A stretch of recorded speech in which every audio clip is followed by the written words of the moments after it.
Greenroom app, which flash your mics on stage if you have tried out Greenhouse, just to we'll get a sense for who's tried it out. Michael's over there, about half, right? A little less than half. Greenhouse, it's Greenroom. Greenroom, sorry. I know, I was going to ask, green spaces, greenhouse, green room. Club room.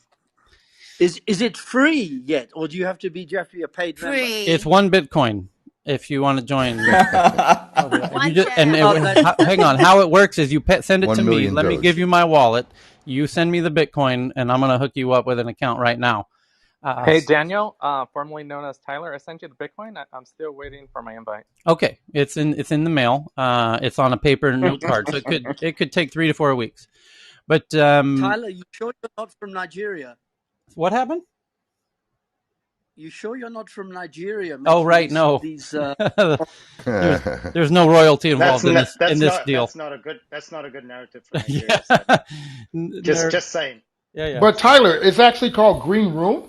Green Room, yes. It's Green Room, just like they have for like TV studios. Right, that's an intriguing name because that means backstage. To be honest, unless you just woke me up. Yeah, to be honest. No, that means backstage. That means you get access backstage. He's saying it sounds like you got the phone in your mouth. I've been on there for about an hour now just to get a feel of the land, and I think the ideology behind it, everything from the colors, the way it's designed and decorated, the way the gradient jumps from black to like a luxury green, not a regular green, but it's like a pool table or a gambler's green. And the fact that it is called Green Room, and just the way the whole thing feels, they're going for an elegance that's kind of missing on the bland palettes of Clubhouse. And quite frankly, I'm not gonna lie, there are a lot of features on there that should have been implemented in Clubhouse and that people have been asking for a very long time. And Clubhouse better be paying attention, because those features, that the chat room on the side, holy shit, what a feature! But that's hold on, Mike. Missing a lot of features as well. Second or third mover advantage, though, right? I mean, so I'm sure they had their people in kind of experimenting with Clubhouse. Meanwhile, AARP, which is the retirement organization in the U.S., just ran an article on what is Clubhouse and should you join. So I think, to your point, Michael, if Clubhouse isn't careful, it will end up with my parents and friends and aunts and uncles. Tyler, your grandma. Talking about their recipes and gardening. Clubhouse is going to be the Facebook of audio. Yeah, that's going to happen for sure. Yeah. So you're saying that people like me are going to stay on Clubhouse? Yes, I'll be there to work. As will Heyman. Yeah, I'll join you, Simon. We're good. I'll add in. Here's a couple of things that are not obvious. If just real quickly, I guess we'll go like this. For the people who haven't been there, we'll just try and condense it down to 5 minutes, not to bore everybody who doesn't much care. But talk about the diamond feature too, Tyler. Yeah, the gems, baby, gems. Them sweet gems. Sweet gems. So there's a couple of it's essentially Clubhouse. It's nearly identical to Clubhouse fundamentally. The photos are packed closer together, where in Clubhouse you have 3 people across and 5 down or 4 down. Over there they jam pack it into the stage, so it feels like there's higher energy in the room due to that, I think. And when you're scrolling the hallway, each room also shows about 40 or 50 faces in the room, giving you the feeling that the room is high energy, rather than in Clubhouse when you're scrolling through the rooms, it only shows you there's like 5 faces in the room or whatever. So there is a sort of a more high energy feel in there. And when you go in the room, one of the first thing you notice is, other than the fact that the faces are more condensed and it creates this image of higher energy, everybody has these diamond-shaped little icons under their faces and a number. And that's the number of gems that people are throwing at each other. And in Clubhouse, people used to say, I'm giving you flowers. Well, over there, you give them gems, but very literally. You double click on their face and it gives them a gem, and people, while you're in the room, people are giving and acquiring gems. They're free as of now. Although, wouldn't that be amazing if you could cash them in for something at some time, like virtual concert tickets for a virtual performance by in Spotify, or You can casual. apparently, by the way, Oh, right really? now. Oh, Yeah. really? So what it is, yeah. So what I heard, as we talked about it tonight, is well because it used to be locker room, and from what I understand, when they have celebrities on stage, only people with a certain number of gyms are able to go into those rooms. And on top of that, the people who you see that are on there that are verified, when you hit a certain number of gyms, that's when you become eligible for the verification on Greenroom. Oh, sure. Well, Oh, this is still Greenroom and not China, right? Yeah, I think Tyler, they're using the gems as a way of tokenizing the provider value that you bring to the room. So that's how they're right. running the concept. Right. Well, it's interesting in that when you walk into the room, you can instantly see who has received the most gems, and it's not necessarily the mod, which is kind of cool. And what it does some really interesting things. That's called gamification. And every game Mm-hmm. developer knows that if you add these little gems, the people will stick around and jump around like a jackass on a video game to collect every coin. And When are we getting the fuck out of here? yeah, have you ever in Mario Brothers went into one of those rooms in the castle in Mario Oh Brothers my God, and so spent an happy. hour getting every damn coin in that room? You know what I'm talking Yes. about. And so that will do the same thing where you will have Candy Crush. Candy Crush. You're going to have gem hoarders hanging out in these rooms, hanging out, sucking up all the juicy gems as long as they can. It will keep people in the rooms longer because they're gem hoarders, and it will keep people in the rooms longer as listeners because now you're not just a passive listener, you're a gem distribution machine, and you're just gemming it out to everybody. You're gemming all over everybody, and so it adds an extra layer of engagement even as a passive listener. And as a speaker, you obviously are a little more considerate about what you say because you're now in competition with everyone else for them juicy gems. And you're likely to stay longer as a speaker. You're likely to stay longer as a listener. It's the gamification. It's the dopamine addiction thing that most people are familiar with in the tech space. It's quite powerful as a behavior modification, and then it gives a false sense of progress and validation. That's what it does. Yes, yeah, and it's great for people that have no meaning or purpose in their life. It's truly enriching if you are a shallow vacuum of a human being, to Akil's point. So it's an interesting aspect, and people do say that the rooms have an extra level of energy due to this gamification, but could it potentially be a distraction? And you just heard Michael say that he loves there's a side room where people can chat about anything, like in real time. And my point is, in Clubhouse, you cannot do that, of course. And people have always wondered if they should. And Michael's saying, oh boy, Clubhouse is going to have to copy that. And I thought the same thing for the first minute. And then I realized when you're in that side room chatting, you're still listening to the conversation, but are you? Because when you're chatting with people in that chat room, you're no longer able to most people are not able to listen and type in a conversation simultaneously. So when you go back into the room, you weren't really paying attention. And so now something interesting happens because the people on stage who are talking, I would argue the magic of Clubhouse is there are no distractions. And that when you're speaking, you feel at least that you have everybody's attention. And I think a lot of people like to be in Clubhouse, and people who like to speak a lot like the feeling of being heard, because in their lives, maybe they go through life without being heard much, other than from the barista who's taking their order, with their double pump macchiato, at Starbucks.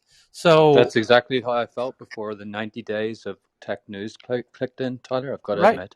Yeah. So that if there's a side room, now you as a speaker are like, I don't know if these people are listening to me anyways. They're all over there chatting in the side room and gemming each other up. All these. It's interesting that you said that. The room that I hung out in about 4 different rooms. I gave each one of them about 15 minutes of time, and then I settled on one for the final hour before our room started up. And what I noticed is in the one that I stayed in for an hour, the speakers also, there's only one mod ever, and you pass that over if you leave the room. You can choose to mod somebody else, and then that person becomes the only mod, and you can't mute. And I think they're going to have to change a couple of certain things, but regardless, the main speakers in the room kept telling people, what was your favorite Pixar movie? Go type it in the chat. And then people would go over to the chat while everyone was still talking over in the main room. And what was interesting is as the conversation was happening in the main room, people were just having commentary on the things that were being said, versus not paying attention. And I also noticed that people who were not speaking in the main room seemed to be really happy to be able to speak without speaking by having that chat, and they still were able to have a presence and be heard without having to like go through their maybe fear of public speaking. So it's definitely interesting, and I definitely see several perspectives kind of formulating about it. Hey, Michael. Just sorry, one second. Dave asked me a question in one of our own email thing that we do, right? About trying out these different things. And because I'd not really tried out any social media, I didn't play a lot of games either. And just an old guy in that sense. But I love this platform. And one of the things, so I went in there yesterday because Tyler set up this room. And here's an interesting thing is I always go back to design principles and the assumptions that people do when they start things up, because this is all going to evolve, to your point, Michael, right? We're going to get inputs, we're going to that back channel. What you talk about there is very interesting between introverts and extroverts, right? And creating a platform where both can coexist in the same platform. I think that is very interesting. But it feels like Clubhouse was set up with a mindset of dialogue first, right? Dialogue, interaction first. That's why they added the whole green bean thing, etc. And Absolutely. then they're backing into broadcast because they understand some of the business models require broadcast, right? They just need to do that. That's why they got the TED person coming in, as thought leader, but that's kind of taking them old. But at the same, so whichever way it is, they're backing into broadcast. These other guys start with broadcast, right? And then they're backing into interaction, right? So it'll be interesting how in the middle there's going to be a happy medium. I think all platforms will exist. It'll be Agreed. fragmented and segmented. Yeah, but That's really great that's input, Michael. exactly what I was feeling like, Cal. Is the more time I spent over there, the more I thought to myself, these are two entirely separate audiences and apps, and I can see how both are going to eventually thrive. And the fact that the room recording is built in, and you have to decide as soon as you start a room over there, you have to decide immediately, are you going to record this room? And then there's tools to go ahead and just post that elsewhere on media. They send you a link to your email a few minutes after the room is ended that has the entire thing, and you can go and put that on wherever you want to host your podcast at. And I like that it's set up basically like the thought in my head was so we'll do our thing on Clubhouse when we're running our normal rooms, and we'll do our thing over here where it's like live, and it's special because it lives here in this moment only. But then maybe on Saturdays we'll have a weekly podcast where it's recorded and we put that up on the Tech News channel or whatever, the Tech News podcast channel or something like that. But they definitely have the tools designed over there to like record and discourage kind of trolling and things like that. And they're very different platforms, and both are going to exist for their own reasons. And regardless, Tech News is going to be the dominant voice in both. Totally agree, Michael. The other really interesting thing is when you look across our stage and you cast your mind back to the insights of this group, I would love to, can you imagine the insights from the audience as well being able to be selectively put into chat? So I really think like there's a lot of people like, we've tried to get Raman up on stage a whole bunch of times, and he can talk so eloquently about quantum and a whole bunch of things. So I mean, Cal, I think just to echo your point about introverts versus extroverts, I really hope that we're able to like curate something that is massively inclusive no matter what proclivity you've got, i.e. everyone gets to play. So one second now, Les. Pierre's here. Great, from Club Deck, because this opens up a really interesting question. Pierre, can you please jump up on stage, raise your hand? Because I'm using as a mod, I'm not using the Clubhouse traditional iPhone app. I'm using Pierre's app called Club Deck on my MacBook through the APIs. And the question then becomes, if this Spotify Greenroom is built on top of Agora, which I believe it is, then if they have APIs, we might be able to do Tech News around the world with the same speakers on stage in both apps simultaneously, and then you could have an audience in Clubhouse and you could have an audience over there simultaneously. Pierre, am I crazy or what? No, I think you're right. Oh boy. Hello, everybody. It's going to get crazy. I'm not 100% sure. Let's do this.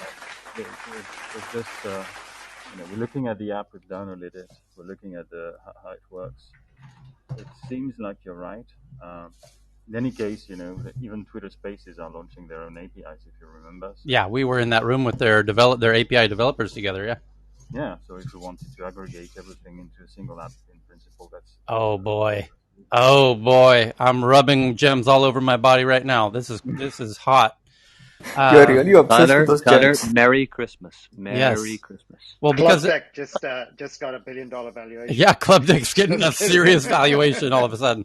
Because you could, as the content creator, use Club Deck. You have your speakers on stage. It gets sent to both apps or multiple apps all simultaneously. And by the way, it's live streaming simultaneously to YouTube, LinkedIn, and Facebook. And then could, in one click, be sent to... Oh, by the way, Club Deck already records your audio for you automatically, just like the Spotify app does. But then you could integrate it into Anchor, and it just in one click, it sends it out to Apple Podcasts, Google Podcasts, Spotify Podcasts, and 10 other podcast platforms that you've never heard of. And it tracks all the data, and it becomes this mega content creator tool.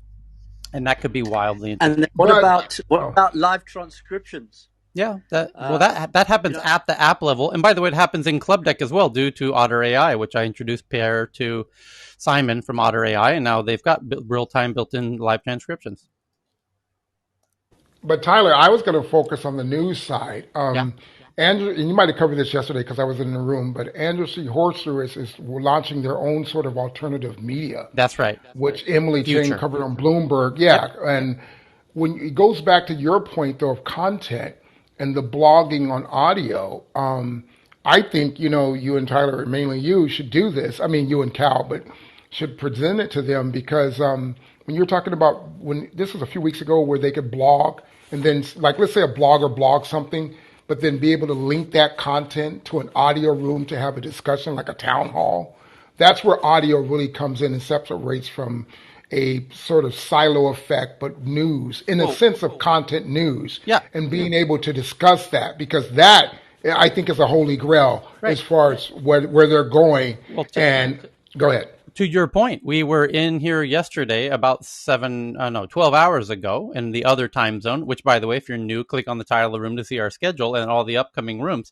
And we were talking about this Spotify Greenhouse app, and somebody in the audience is like, hey, they're talking about it on, I think it was CNBC or something like that, one of the big major mainstream media live 24-hour channels. And he says he just got done listening to us talk about it and all the big implications of what it's really about. And he's like, the talking heads over there are completely oblivious to what's really happening in this space. And I said, yeah, well, I'm not surprised because my cousins are news reporters on TV, very popular, the most popular TV stations in the U.S. And I know 1,000 times more than they do about anything happening in tech. So this is of no surprise to me that we know far more than they do about what's really going on, especially when it comes to tech. But to your point, Andreessen Horowitz, this is a really good headline, and it's totally relevant to all this topic. Andreessen Horowitz is a venture capital firm, and they happen to be one of the best in the world. They happen to be the biggest investor in Clubhouse, and that's not a coincidence. They're also a substantial and the largest investor in what's called Substack, and they're also at the tip of the spear of the battle between traditional journalism and big tech. Big tech versus, the New York Times and the Wall Street Journal and all the publications. And this battle, by the way, so to epitomize this, when yesterday this Andreessen Horowitz, which again is an investment firm that invests in tech startups, created their own new, what they call media arm, which they're calling Future, if I remember correctly. And it's like a tech blog, and there's a bunch of articles. And one of the editors at the Daily Beast tweeted, well, now we know what it looks like if a journalist were to accept everything that these tech companies asked us to publish, and they had their own ability to publish everything they asked us to publish. Now we know what that would look like. And so when you go over to the future, you see all of these articles by all of these geeks, and there's no journalists there. It's geeks writing stuff about geeky stuff. And he's at the Daily Beast, and he's saying, yeah, now it's this is what would happen to the Daily Beast if we wrote every tech article that they sent to us to publish. And of course, we don't publish everything they ask us to publish. In fact, we only publish 1 out of 100 of the things they ask us to publish. And I don't know. I think Andreessen, who's going to be around longer, Andreessen Horowitz or the Daily Beast? I imagine to escalate this battle, Andreessen Horowitz is investing in, you could say funding, the competitors of the New York Times in the form of Substack, and using that money to recruit the best recruiters away from the New York Times and away from the tech publications and the traditional mainstream media publications, get them out of there and kind of making it crumble from the inside out. And I imagine if that process continues, and if more people come over and start doing rooms like this, and you get if we start providing better tech coverage than they are, and better political coverage than they are, if Justin's giving better political coverage than they are, and by the way, Justin's got the editors from some of the fantastic political publications that join him in his room every day, and I think it is a better experience than the most insightful political commentary I get are in his rooms, and he's not even here, so I'm not kissing his ass. I have no reason. He's not even in the room to hear it. So, but Tyler, you're missing the biggest point. What? Emily pushed back on her and said, "You're an investment firm. Why are you doing this?" Right. She said, "Pipeline. If we can let tech entrepreneurs talk about what's next." And have this news circulating about what's real and what's not, kind of what we're doing on Tech News Around the World in Clubhouse, then we can then pick what the new best thing should be. Yeah, you're right. That is an interesting additional element to all of it. And, well, the coverage of tech in journal, it's become adversarial. It's truly bizarre. And by the way, I can give you examples of it right now. Here's one right here. Even TechCrunch is kind of caught in the middle because they are a combination of tech and journalism, because they're run by bloggers, journalistic bloggers who never started tech companies, never got investments from VCs. They are traditionally more of a they went to journalism school. And so here, look at this article from TechCrunch right now. The headline is right now, Amazon deflects responsibility on fake reviews, but admits 200 million were blocked last year. And we read the headline yesterday about this issue where Amazon has a fake review problem. There's a fake review epidemic. And here's why. Because just like in the early days of the internet, everyone wanted to be at the top of Google every business wanted to be at the top of Google for their keyword. So if Florian had a flower shop, he wanted to be number one when anyone did a search for flower shop in Geneva, right? And he would do whatever he could to be listed number one for best flower shop in Geneva. And Amazon is now the very same thing, where when you go to Amazon and you search for, Nike sweatpants, those people who sell that stuff are competing to be the first store that's showcased as the store that's selling Nike sweatpants, because there's thousands of stores selling Nike sweatpants, but you want to be the one that's shown, because if you're the one that's shown, you're the one who gets the business, right? And so it's become incredibly competitive. And those sellers have now figured out how to be the first shop that's shown. And it's largely one of the main variables in that equation is how many good reviews you have. So what that has done is inspired them to cheat the system and go pay for reviews that are not entirely honest reviews. And so they've done the math and they realize, if I get 50 5-star reviews, I notice that I double my sales. That means an extra $1 million a year. Well, how much does 50 fake reviews cost me? I don't know, $30 a piece. Okay, $150 to make an extra $1 million. That sounds like a good return on investment. Let's go do that. And in fact, let's do that 1,000 times over. How about 1,000 fake reviews? And so you understand now where there's these armies of fake reviews being created. It's created an industry. And by the way, when you're searching for fake reviewers, You're not doing it in Geneva or very expensive places. It doesn't matter where the fake reviews come from. You can do them from Ukraine, where people live on a penny a month. So why not pay a very small amounts, do the marketing of this in very in places like Romania where they can leave English reviews. So you go into these places where the cost of living is relatively low, but do speak English, and pay for a whole bunch of reviews. And, $10 goes a long way in Bucharest, honestly. So you can build thousands and thousands of reviews. Now, that's not happening on Amazon. That's happening on, namely, Facebook. The people that are running those campaigns to collect those fake reviews, primarily, it's happening all over the place, but Facebook is certainly dealing with it. And Facebook made the comment yesterday as part of that headline that they made it clear that it's against their terms of service to do this. Yeah, of course it is. But now the question is, whose responsibility is it to stop that behavior? Is it Amazon's responsibility that that's happening on Facebook, or is it Facebook's responsibility because it's against Facebook's terms of service? And now let's get back to this headline, which is Amazon deflects responsibility on fake reviews. Now, you as now a somewhat informed individual, flash your mics if you think it's Amazon is deflecting responsibility on the fake reviews, or if you think it's fake. Now, who's more to blame? Of course, it's a spectrum. It's not binary. Is Amazon more to blame, or is Facebook for the fake reviews? Amazon. Okay, but the headline of Amazon's deflecting responsibility.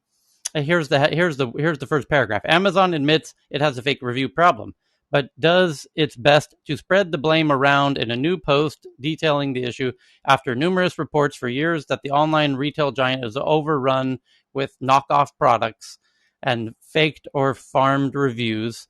The company aims to look as if it's finally putting its foot down, but no efforts or rules are discussed. Rather, it is others that need to step up their work to keep Amazon safe. Amazon reviews have become notoriously unreliable as indicators of quality, as the store has given itself over willingly to counterfeits after the requisite preliminary palaver. Sorry, my screen just jumped away. About being obsessed and delighted with customers and all that, Amazon explained. These reviews are on Amazon's platform, right? Correct. They do get left on Amazon's platform. So it's Amazon's problem, right? Because the content is on their platform. Good point. And Tyler, does this also work for counterproductive? Like if I gave a whole bunch of 1-star reviews, would I make someone go down in the rankings? Yes, 1-star reviews would make them go very far down in the rankings very quickly. So, and that's partly why they want so many positive reviews to counter the fake reviews. And by the way, often the shops that have the most positive reviews are obviously got into that game of farming fake reviews to counter the fact that they have organically, their real reviews are actually quite low. And that's where the problem stems from, because you as a shopper, it's human nature. When you are deciding who to shop from, you're like, this place looks the best. They've got, the highest average score of 4.96 stars. And Tyler, they can solve it relatively easy because a few reviews are tagged saying, hey, this is a verified buyer. Yeah, so you're right. So what Amazon should do is only limit to verified buyers. That can be fake too. Yeah, it can be gamed as well, as Shahin well knows. So it's complex, but my point is that tech, the journalists, by writing headlines, and I just picked one literally, boom, without any, in 5 minutes, I can find far more egregious examples of Amazon deflecting responsibility on fake reviews. Yeah, to some extent that's true, but it's not a coincidence that big tech is being targeted by the media. And by the way, when we talk about the political arena, and that's the huge issue this week, my God. Yesterday, India announced they're going after Amazon politically, and Japan announced they're going after Apple and Google. and the UK is going after Apple and Google and others, and the EU is going after all of them, and the US is going after all of them, all within a week. And I would argue that the media actually plays a role in this. Because this battle between big tech and these journalists, the journalists understand they are kind of at the end of their rope. They're barely getting by economically.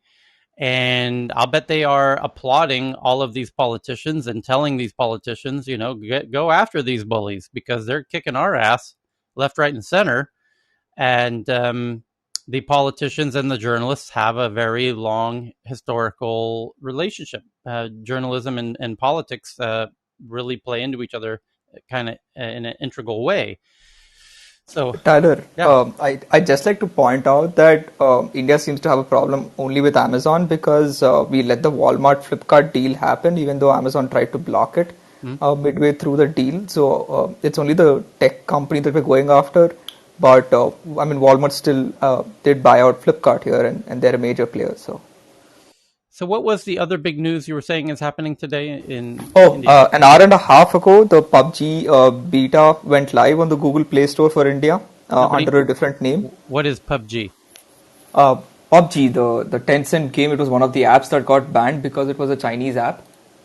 Never heard of it. So can you give the headline again? The headline is Battlegrounds Mobile India, which PUBG's PlayerUnknown's Battlegrounds, that's what it was called, and it was by Krafton and Tencent that was launched in India a few years ago. They got banned because it had Chinese connections, and they are back in India. It was a huge mobile game which made a lot of creators' lives actually happen in the country. It's back under a different name in early access mode. It's called Battlegrounds Mobile India, and the gaming community in India is going absolutely berserk over it on Twitter. Berserk in a good way or bad way? In a good way. Everybody's downloading it. They're all happy. They've got their data back. Okay, full disclosure, right? Okay, no.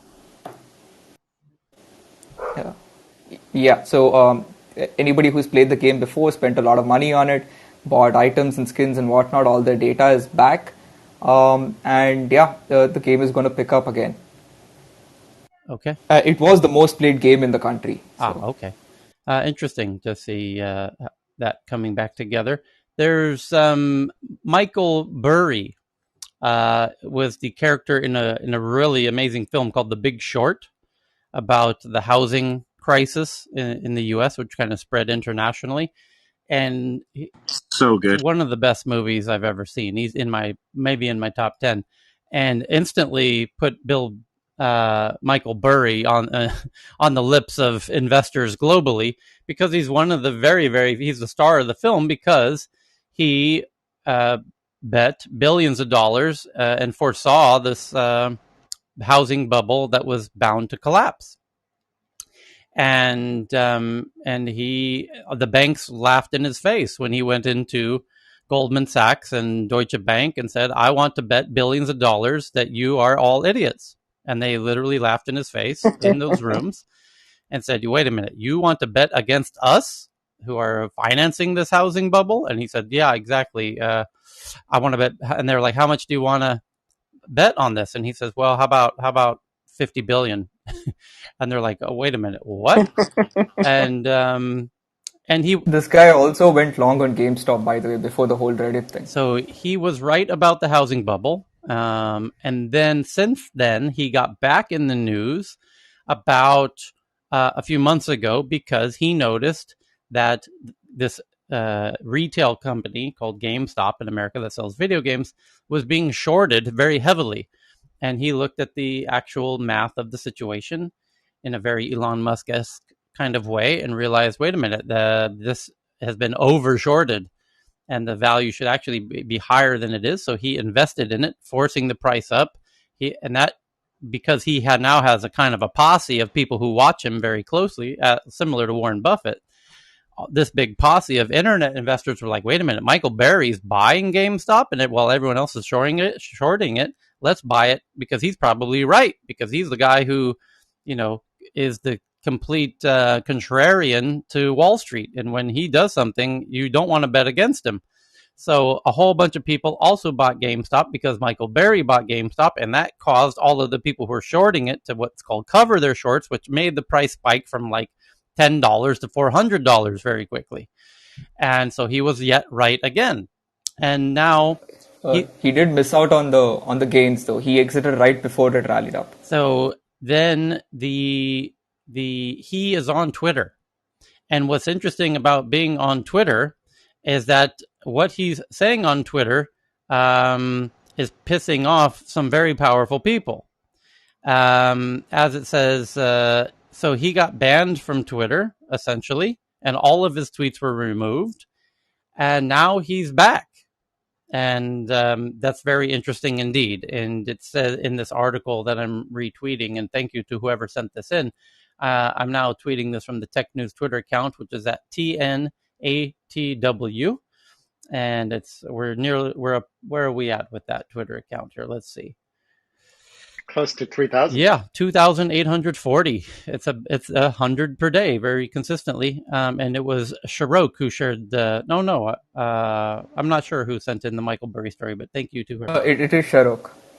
So interesting to see that Michael's back. I highly recommend following him because he has very interesting ideas about the inflation and what's going to happen, and he's more concerned, and he will likely be one of the people who figures out when an economy is going to collapse, because that's precisely the kind of signals that he tracks. And Tyler, did you cover this yesterday that J.P. Morgan is hoarding about $500 billion? No. Oh, wow, that didn't come out. Okay, I missed it. I haven't looked it up. Someone can Google it now. Supposedly, Jamie Dimon said that he wanted to keep around $500 billion in cash for inflationary concerns. Yep. He says, people always ask me what's going on in the markets, he tweeted. It is simple. Greatest speculative bubble of all time in all things by 2 orders of magnitudes. Flying Pigs 360 is his latest tweet. What a great tweet.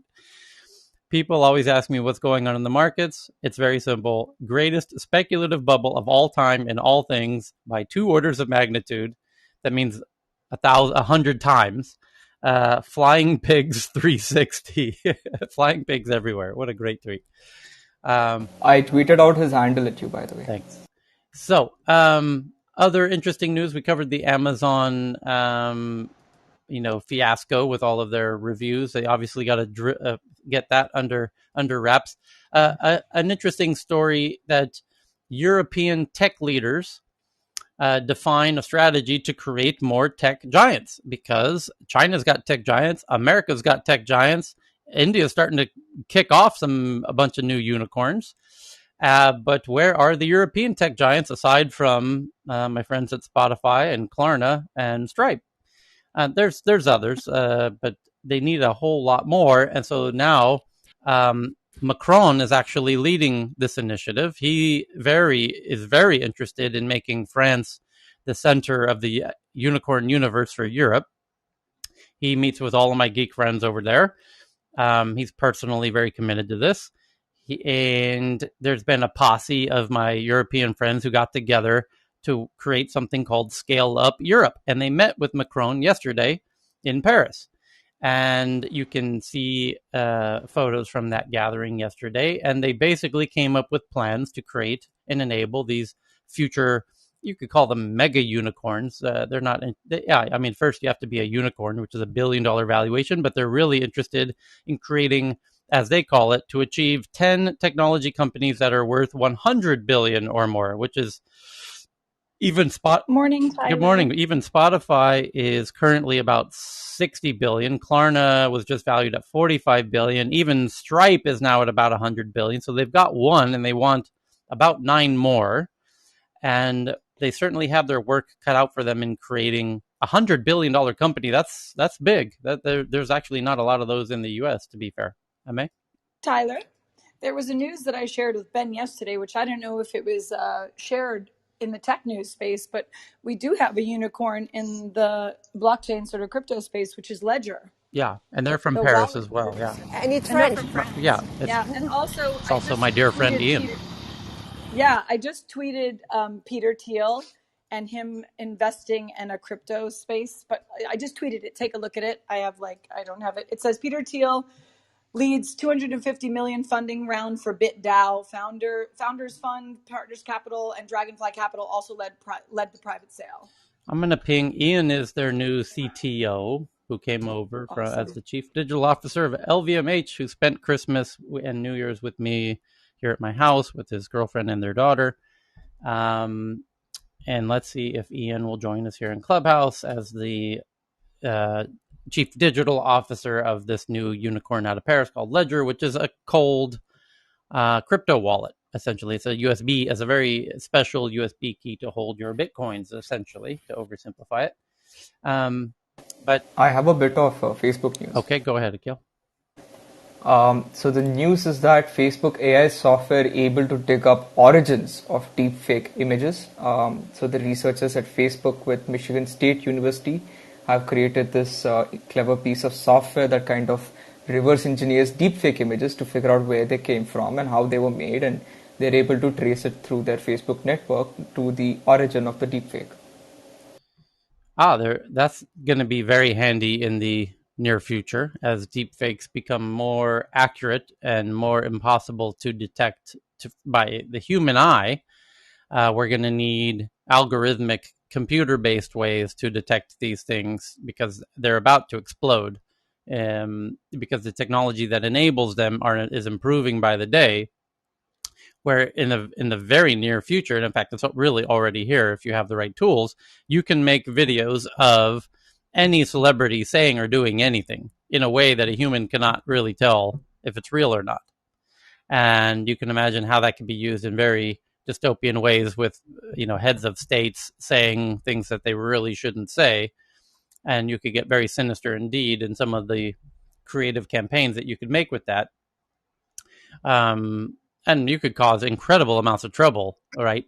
Insane amounts of havoc. Yeah. So it could even be considered a form of terrorism if it's used in very sinister ways. And so we certainly need people and technologies and solutions for how to debunk deepfakes as quickly as possible because they will become very viral, some of them, and we're going to need tools to debunk them in real time, essentially. So if Facebook has done that, that's an incredibly useful new innovation, which I've tweeted it out at you. The article. Yeah, you and 5,000 other people are tweeting at me every 30 seconds. So you're going to have to just keep your pants on while I find your tweet out of the thousands.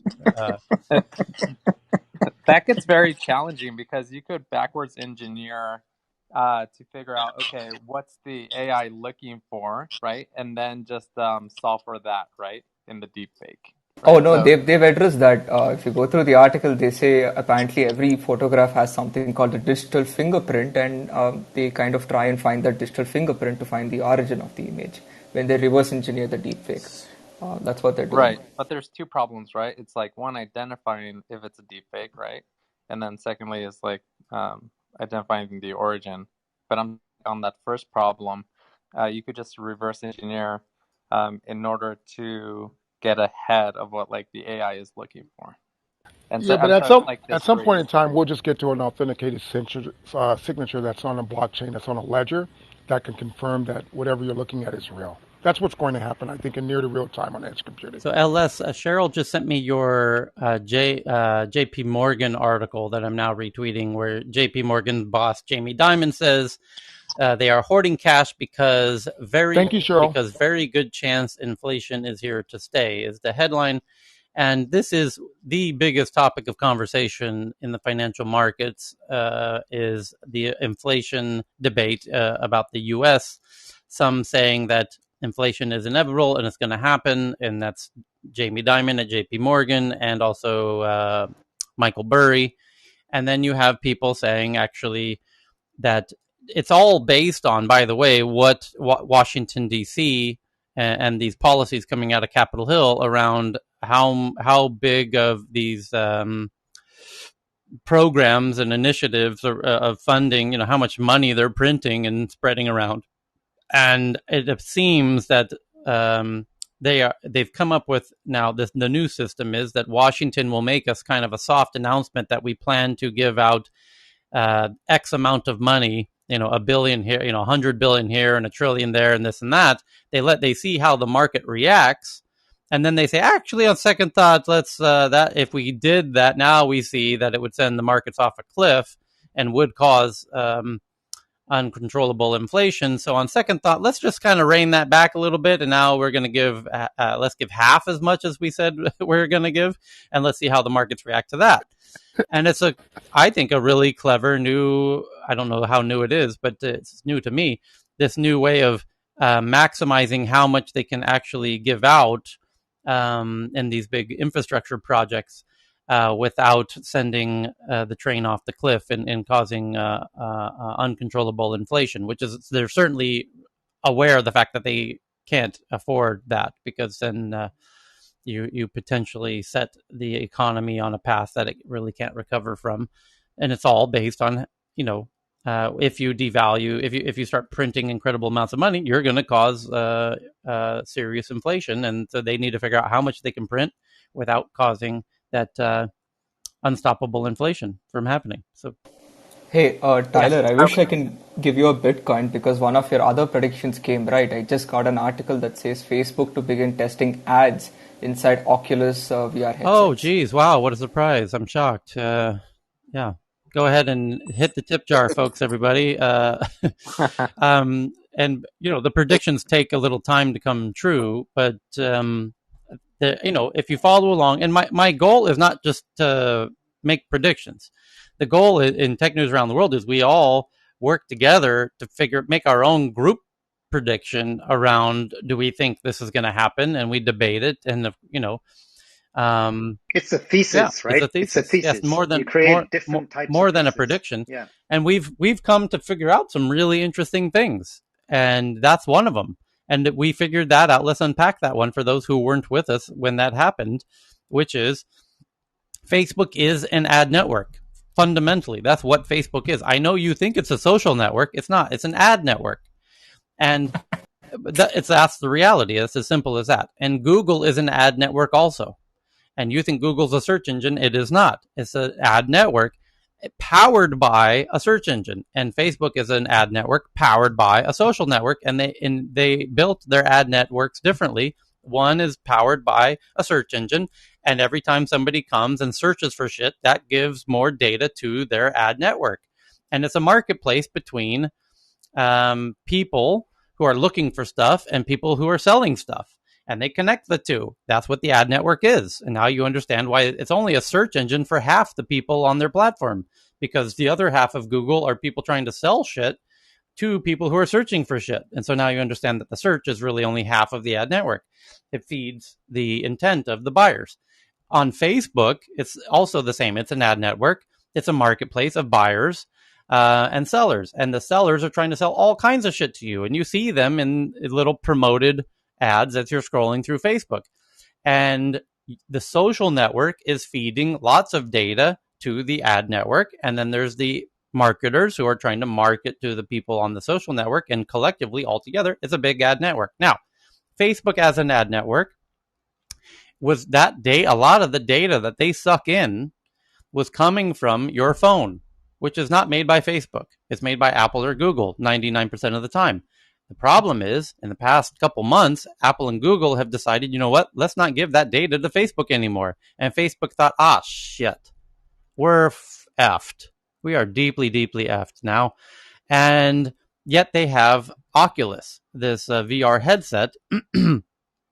And no doubt, when you use Oculus, you have to connect it to your Facebook account. There's some technical, there's instances where you don't. Generally speaking, you need to connect your Facebook account to your Oculus headset, and they make it kind of tricky to not do that. It's kind of clear they really, really want you to do that.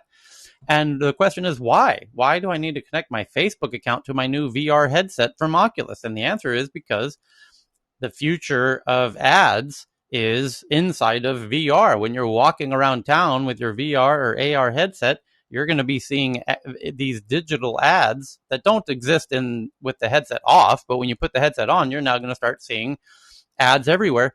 But then the question becomes, is it a bigger financial opportunity for Oculus with this headset on, that you're seeing ads everywhere and they get money when every time you see ads? Or would they make more money by making everything that you see, including the shoes on the person sitting next to you at the bus stop, clickable and buyable? And now everything you see, every shirt of every person you walk past, every pants, every shoes, every car driving by is clickable and buyable. Matter of fact, wow, this gets really crazy. I never thought of this. Every store you walk into, and every item in every physical store you walk into, of course, you could buy that physical object in that physical store, but that physical item through your AR headset, that teddy bear in the window, is now clickable and buyable through e-commerce and can be delivered to your house in an hour. And then Facebook is now a competitor to Amazon, because now every item that you see with your eyes through this AR filter is a clickable, purchasable item through. And by the way, who's empowering that? Our good friends at Shopify, by the way, are powering that on the back end. And you'll continue to hear that name, Shopify, because they are that critical link that is enabling the social networks like Facebook to become e-commerce portals. Everyone wants to be Amazon, by the way. That's what it's coming down to. Being an ad network in 2021, that was great until Google started taking away your data, and now you want to be Amazon, and you want to start getting a piece of every transaction. And that's why Instagram and TikTok and Facebook and even Tinder eventually. And by the way, Netflix just announced they're all partnering with Shopify so that they can start selling all kinds of stuff to everybody on their platforms. And just to unpack it, if you've not heard it before, Instagram in the past 3 or 4 days just announced, and TikTok yesterday, we did a tweet yesterday showing TikTok in America. Now it's actually now live. Michael, I think you saw it in our Twitter feed, what it looks like now, where some jackass is doing a TikTok dance video, and now you can click on the shirt and buy the shirt of the dancer or whatever other product they're dancing around with. And how does that happen? Well, it's very interesting, because they're going to make it really, really, really, really easy for you to create a shop inside of TikTok and Facebook and Instagram and Twitter and eventually Tinder and everywhere. And when you make your little shop, you just tell it what products you have for sale and how many you have. And you might only need to point your phone at the object that you have to sell, and it'll say, oh, show us what you have to sell. Oh, you got those shoes for sale? Just show us with your camera what you have. Oh, okay, we know what shoes those are. You don't need to skew the QR code. By machine learning, we know that those are a pair of Nike Air Jordan, high tops. Okay, got it. How many do you have? Okay, you've got 30 of those. Fine. What else do you got? Okay, we've got your store for you here, Aunt Betty. Aunt Betty's shoe shop is now on Instagram, but she's got no followers. No problem, Aunt Betty, because we've got all of these influencers who have all of this traffic going to their Instagram accounts, and we're going to let them know that they are an influencer on the topic of shoes. And if they show your Nike Air Tops in their Instagram video, when the user, when somebody else is looking at their video and they can now click on those shoes to buy them, we will recommend Aunt Betty's shoe shop as the place that will fulfill that order. And so Aunt Betty doesn't need to be an influencer herself. The platform is going to connect the influencers with the shops. And of course, the influencers could build their own shops, but then they need to deal with inventory and all that headache. Why bother? Just let the influencer do what they want to do, which is dance around like a jackass and make some money. So let them pass the sale off to the little mom and pop retailers, which is great. So that's now all coming underway. Now, here's where it gets crazier, because in the VR, AR, Oculus headset world that's coming fast and furious right at us, Snapchat just announced their AR headset, and now you know why Snapchat just announced their AR headset, because Snapchat plays right into this. Snapchat is a social media platform, and it's a bunch of, kids trying to get likes and clicks and hearts and follows. And very soon, all of that content will become clickable, e-commerce, buyable stuff. And influencers are going to be all of the stuff in their videos. And by the way, the same is happening in YouTube. And Google showed us this at their annual tech event, which was about 2 weeks ago. And they said, by the way, all of this products inside of all of these YouTube videos will now be clickable and buyable due to the power of Shopify, essentially. And so you as a YouTube influencer, every product you've ever showed and will ever show in your videos will now be clickable. And now you can see how social media is the new e-commerce. And we knew this was coming, or at least I did, and Lakeisha did, and Akil did, because we live in Asia where it's already been happening. So it's now reached the Western shores. They've rejiggered it and optimized it for the Western audience. And it's here, literally in the past few days. It's now here. Tyler, can I add a couple of points Is to there a this? way to opt out of that Well, one existence? last thought, and I'll turn it to Carl real quick, is in the VR version, I can't believe this didn't occur to me, but if you're wearing Snapchat's new AR goggles, Niantic is now coming, which is the maker of Pokemon Go, has their own AR goggles. Microsoft has them. Facebook is going to have them. Google's going to have them. And Apple's going to have them. And when you walk around town with your AR glasses, I can assure you, if you walk past a store and you walk into a store and walk around a store, and it's a bike store or a shoe store, you walk into that shoe store, every shoe on that wall is going to be clickable in your AR glasses, and they'll say, great. Well, how much, in the store, it's going to say it's for sale for $100, but inside of your AR glasses, it's buyable for less, because inside the glasses, that store isn't paying for retail space, and you're standing in a retail store that had to pay for that retail space. They have higher costs, so it's going to be cheaper to buy it inside the AR glasses, and that's going to cause potentially a lot of Main Street stores. The mom and pop stores are not going to be on Main Street anymore. They're going to be on Instagram and Snapchat and TikTok, because it's going to be cheaper, essentially. There's one point, Tyler, I think that we're missing out on Carl was next, and then we'll go to you, Akil. Go ahead, Carl. Okay, yeah. Carl? Oh, yeah, sorry, my signal went in and out there. Can you hear me, right? So two quick points to this is, and they're both sort of focused around this concept of us being able to choose and having the freedom to control this a little bit. So one is the whole signing up to Facebook thing. It doesn't actually really matter if you sign in with Facebook or don't sign in with Facebook. If you have a Facebook account and you sign in, they track all the the IDs of the devices and of the IP addresses. So they know that somebody with a Facebook account with this metadata is at this location. Then when you log in to the Oculus, they also have the IP addresses and the IDs of that device, and they can match the metadata up of the two, and they can very, very, very easily know exactly who you are, even if you haven't logged in. And if you want to try this yourself, try and create a fake Facebook account with a fake picture. It will very quickly suggest exactly the same friends to you that you have on your main account. So it doesn't actually matter. This whole concept of not having to sign into Facebook, it's a ruse, it's fake. They still get all the data. There's no benefit either way really for them. And the second point is the whole concept of sort of like the mom and pop stores and the other big sort of shopping conglomerates is that Facebook doesn't even, they can force these stores, especially smaller stores, into their ecosystem, because what you can do, they don't even necessarily have to sell them on behalf of the mom and pop stores, because when you go in or you have these items from these stores, you're wearing them, for instance, Facebook can say, hey, do you want to review these items? And Facebook can then actually build a review system where people outside of the ecosystem, there's some small sort of shoe store that operates independently, and they don't want to go on Facebook, but there are hundreds of people, thousands of people still making reviews on their products. And when you go into that mom and pop store, Facebook might not be able to sell them on behalf of that store because maybe there's an exclusive sort of deal, or maybe they're custom made, but it can show the reviews from previous people who have bought that content.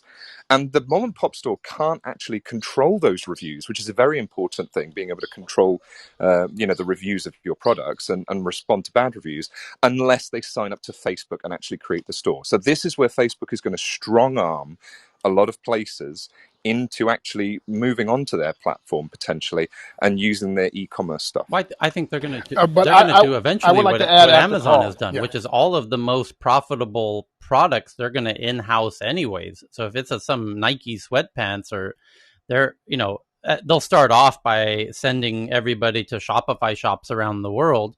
And the mom and pop shop's going to hate that now, because people are already going into stores with their phone, doing a little price comparison with any object in the shop, and they realize 9 times out of 10 it's cheaper on Amazon, and they click buy, one click on Amazon, and have it shipped to their house. It just gets way, way, way, way easier when you're wearing an AR glass and you walk in, and the object in the shop and the online store price tag is magically floating over the sweater that you're looking at on the rack, or floating next to the shoe on the wall, and you're like, well, which one should I buy? I can click on the floating magical virtual price tag and buy it through the e-commerce store, which I don't know who the seller is necessarily. I don't know that I really care. Or here physically in the mom and pop shop. It just makes that whole process much faster and easier. And one thing that Amazon do, another thing that they do, is they have a series of restrictive clauses that have actually been updated recently, where they say that you're not, if you sell on Amazon, you're not allowed to sell it cheaper elsewhere. So once Facebook has strong-armed you into this sort of selling through them, I don't know as if they're going to go into the production of the items themselves, like selling them directly. I mean, obviously that's the best way to get the best profit, but I mean that's a huge amount of work when they can just force people to use their platform. But then when you're in there, they can restrict you with some of these covenants and say, look, you get to use all of our services, you get to use all our data and our advertising. Aren't we lovely for giving this all to you?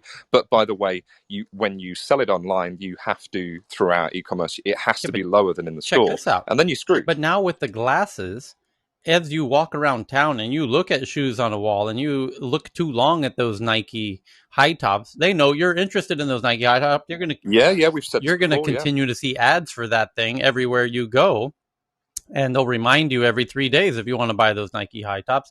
To that point, there's a headline right now that Facebook is now. I'm turning it to you, Akil, next, but there's a relevant headline to this point that Carl's making, which is from CNBC just now. Facebook to begin testing ads inside Oculus virtual reality headsets. Published today, a few hours ago. Facebook on Wednesday announced it will begin testing advertisements that will appear within the company's Oculus virtual reality headsets.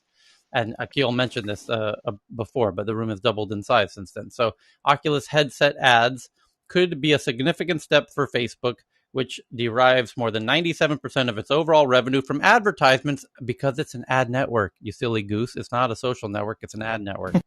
So the Oculus headset ads will first appear in games, including Blaston from Resolution Games, which are, I believe Resolution Games are from Stockholm, by the way. Anyway, go ahead, Akil.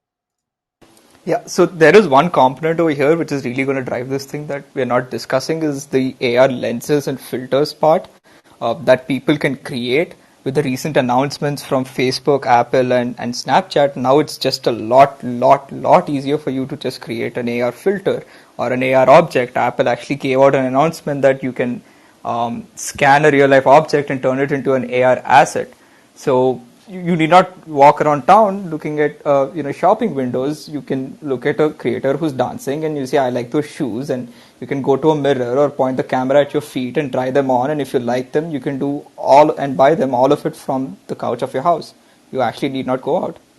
Why even have the physical if your VR can just, or your AR can just broadcast it over your shoes, like Exactly.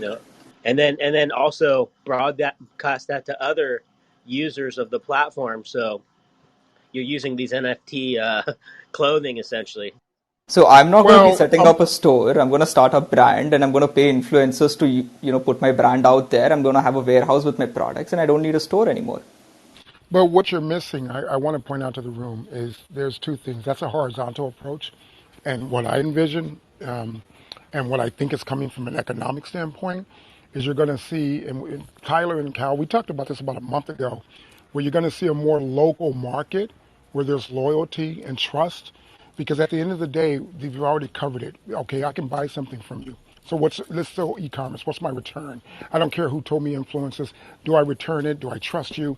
You're going to see a dichotomy of two worlds, in my opinion. One will be where these local people will use some apps, mobile apps or whatever, to communicate with their customers in real time, and then have that local fulfillment and that local shipping. We saw this with COVID-19, and especially in the U.S., be able to have that just-in-time shipment or have it locally stored, manufactured somewhere local, okay? And then you're going to see a distribution of that, which is actually what Amazon does. And you'll pay a premium, and I think, I'm just making a prediction, I think people will continue to do that. You're going to see two markets. And then you're going to see the horizontal market, which is for convenience, where people will buy certain things, because there are certain things I would never buy online no matter what. And maybe it's my age group, but I'm telling you, I just wouldn't. I need to touch it, physically see it, and I'm not going to do that. And I think you're going to see that emerge globally in the Western world and throughout the rest of the world. So Resolution Games is from Stockholm, and I just looked at LinkedIn, and it turns out a friend of mine works there. So I just pinged him. I don't know if he's on Clubhouse, but he was active 20 minutes ago in Facebook Messenger. So let's see if he sees the message while we're still live here and is able to join us, because they are the very first partner in Facebook's VR advertising. And that will be interesting to hear their kind of inside perspectives. So while we wait for that, other headlines. Yeah, go ahead. Hey, Hans.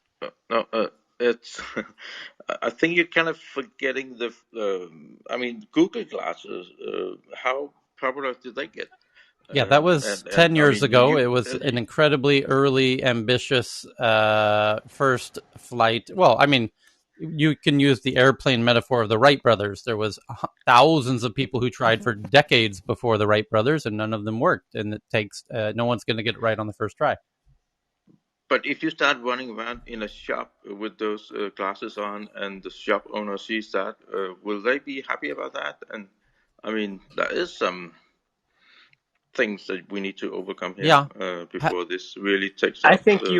I think you would incentivize it. You would give the shops the part of the affiliate commission that happens through the websites. So essentially, you would sign up shops, let them be your showroom. They call this showrooming when you look at items and purchase them Chris, elsewhere. you're dead right, Chris. There's a company called Shopkick that as part of our little Best Buy Capital thing we invested in. Because look, like as a mom and pop, right? The biggest dilemma. I'm sorry. I'm so sorry. The biggest dilemma is the shoe seller's dilemma. I call it. I don't know if this is a real term, but how do you know which size to order? How many? Like as a small shop, how do you order the right amount? And if you have this showrooming model, right? You can earn money, cash on nothing. Instead of cash on cash, you're earning cash on nothing and using the behemoth's Amazon's supply chain to make it happen. You're right. And let's unpack this for folks who may not be familiar with this, because it is absolutely the future of retail in some sense, which is your retail storefront will become purely a showroom. You'll have the fulfillment center outside of town in a huge warehouse with much, much, much, much cheaper rent, because they can stack the shit, 50, stories high, and very efficiently with a bunch of industrial athletes ready to fulfill your order. When you are in the little showroom in the center of town and you see those sneakers you like, they don't have it in stock there, but they'll have it delivered to your house in an hour.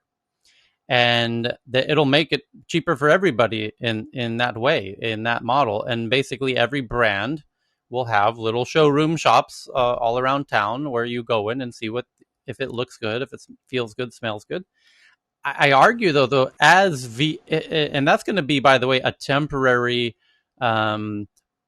holding pattern, because as VR gets better and better and better and better, it will eventually eat that away. Because if VR gets to a certain point where you can hold the shoe in your hands in VR and spin it all around and really get a look for what it's really like, as VR will eventually improve to that space. And let's ask, we happen to be fortunate to have Nicholas just join the room. Nicholas, Tyler? Yes? With my background in fashion and retail, I'd probably say that that's not going to happen as quick as people may assume.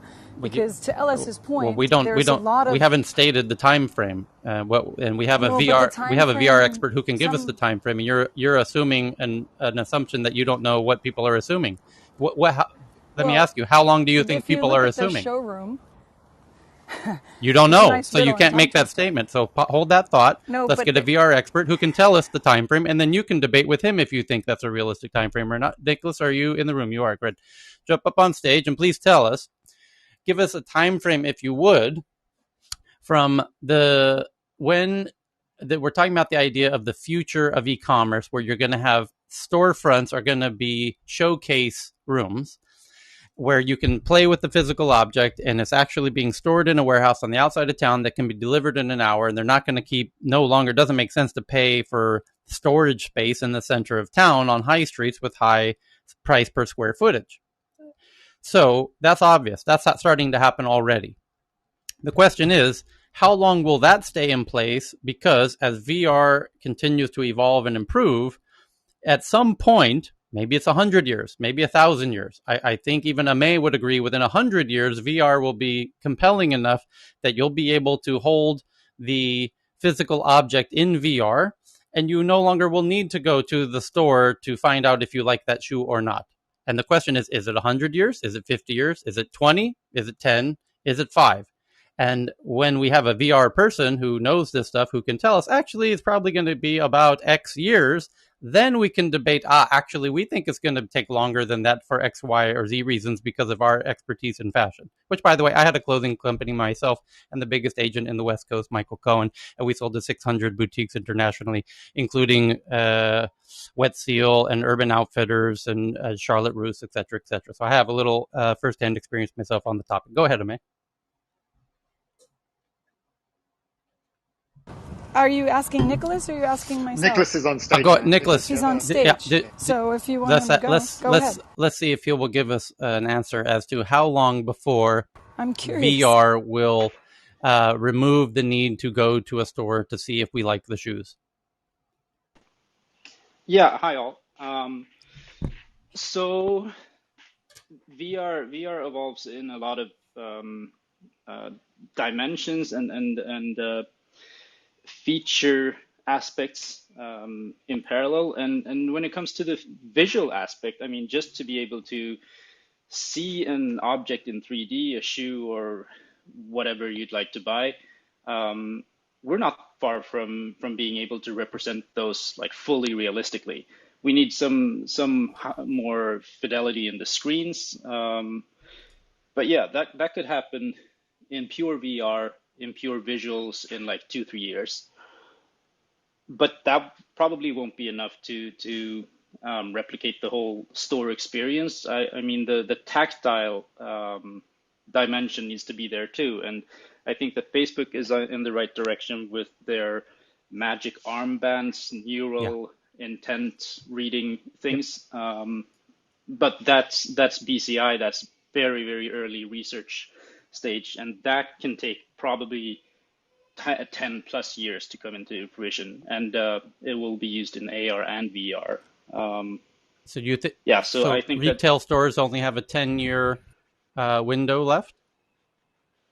No, if I could add, my CTO is an applied computer science and a professor at this on BCI interface, brain-computer interfaces. I think it's longer than 10. I mean, before it's practical and safeguarded in the world, and I'll yield to Nicholas, sorry. Yeah, I mean, yeah, even 10 is optimistic in the sense of replicating other senses than touch by direct neural stimulation. So yeah, but that's of course if we're thinking about replicating something one-to-one into the digital, which is not necessary. I mean, Amazon is a digital replication of going to stores, and that's been going fine without 3D models and everything. So if we are talking about like changing the narrative, changing the whole context around shopping, then it could happen a lot faster in VR, AR, and all these right. But location. To summarize, how many years do you think it will be before AR or VR is advanced enough to essentially replicate and nullify the need to go into physical stores to test physical objects as kind of showrooms for objects you are interested in buying? All in all, 10 years. Right. So, I have one question. Okay, now you hold your question because there's a clear order that we're going through here. We're now turning it back to Amay so she can comment, given her background in fashion, as to whether give her input from that industry about this equation. Thank you, Nicholas, for sharing what you shared.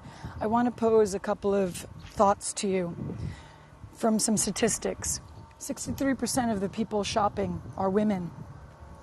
And to Ellis's point, have there been conducted researches of like how women's shopping behavior would be? Because we also do like to try things on and be able to experience them. Great question. And that's a different brain. Yep. So and I've spent most of my career in fashion and retail, and I studied fashion at FIT in New York City. Some of the AR VR you stated is already there. Actually, Rebecca Minkoff already did something like this about maybe 10 years ago. She was super cutting edge with Beacon Technology and Amazon.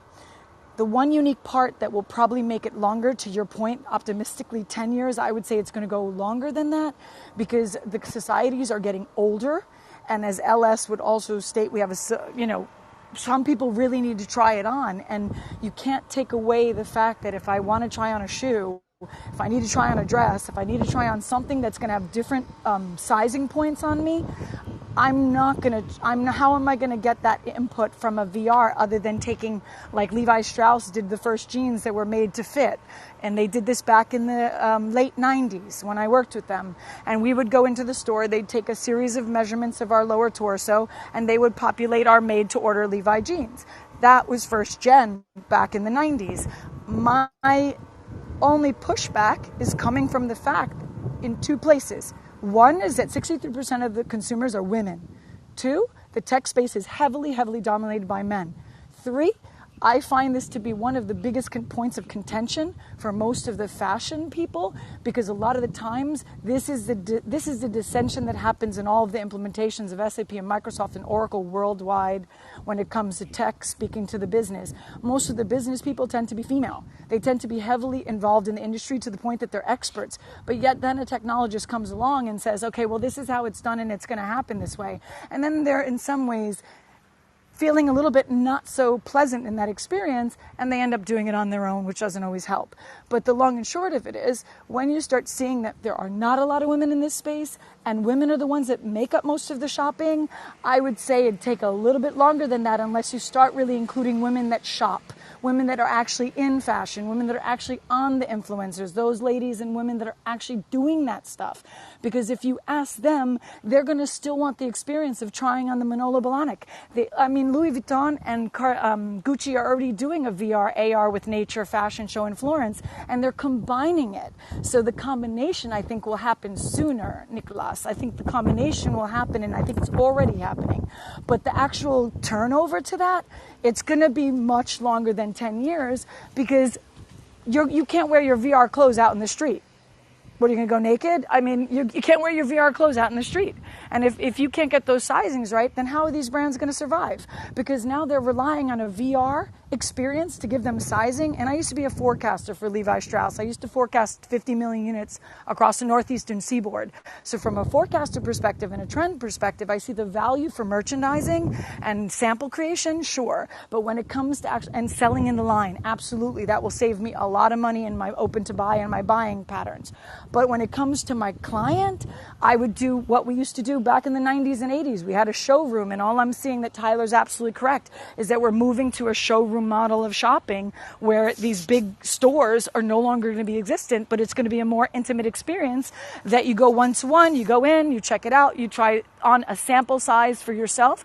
Or, Nicholas, to your point, maybe the AR size, maybe they get to get the sizing of their shoes, very similar to like maybe a third generation version of what Levi did in the 90s. And you could look this up, because I believe there was also before that a Harvard case study on Levi as well. I'm just saying that there's a lot of elements in the fashion industry that is an industry that's been heavily female and alternative non-binary folks, and less tech. That's a great tech. point. So now the question is, sorry, you can in 1 second. The question then becomes, actually we're going to go to Akil and then Design Juju.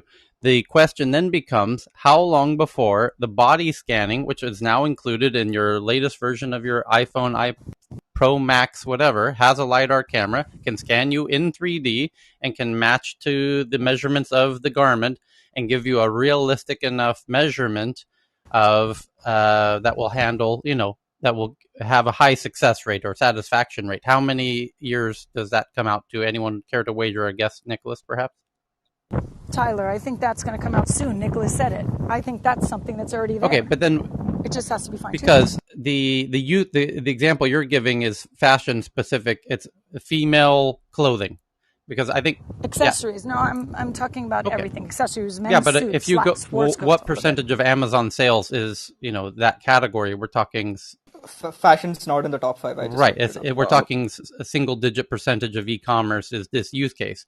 So 95% of retail is going to switch over to VR, and the remaining 5% will likely be women's fashion shops. So essentially, the streets will become exclusively women's fashion shops, and then for some number of years until eventually the technology gets to a point where potentially those might get replaced, but it might turn out that aspect of shopping for women of trying on clothes actually has nothing to do with purchasing, and it has more to do with some social dopamine clothing room converse that actually the conversation with the sales staff and bringing their friends, and it has something totally different to do than actually clicking on a pair of a monkey wrench or buying a laptop.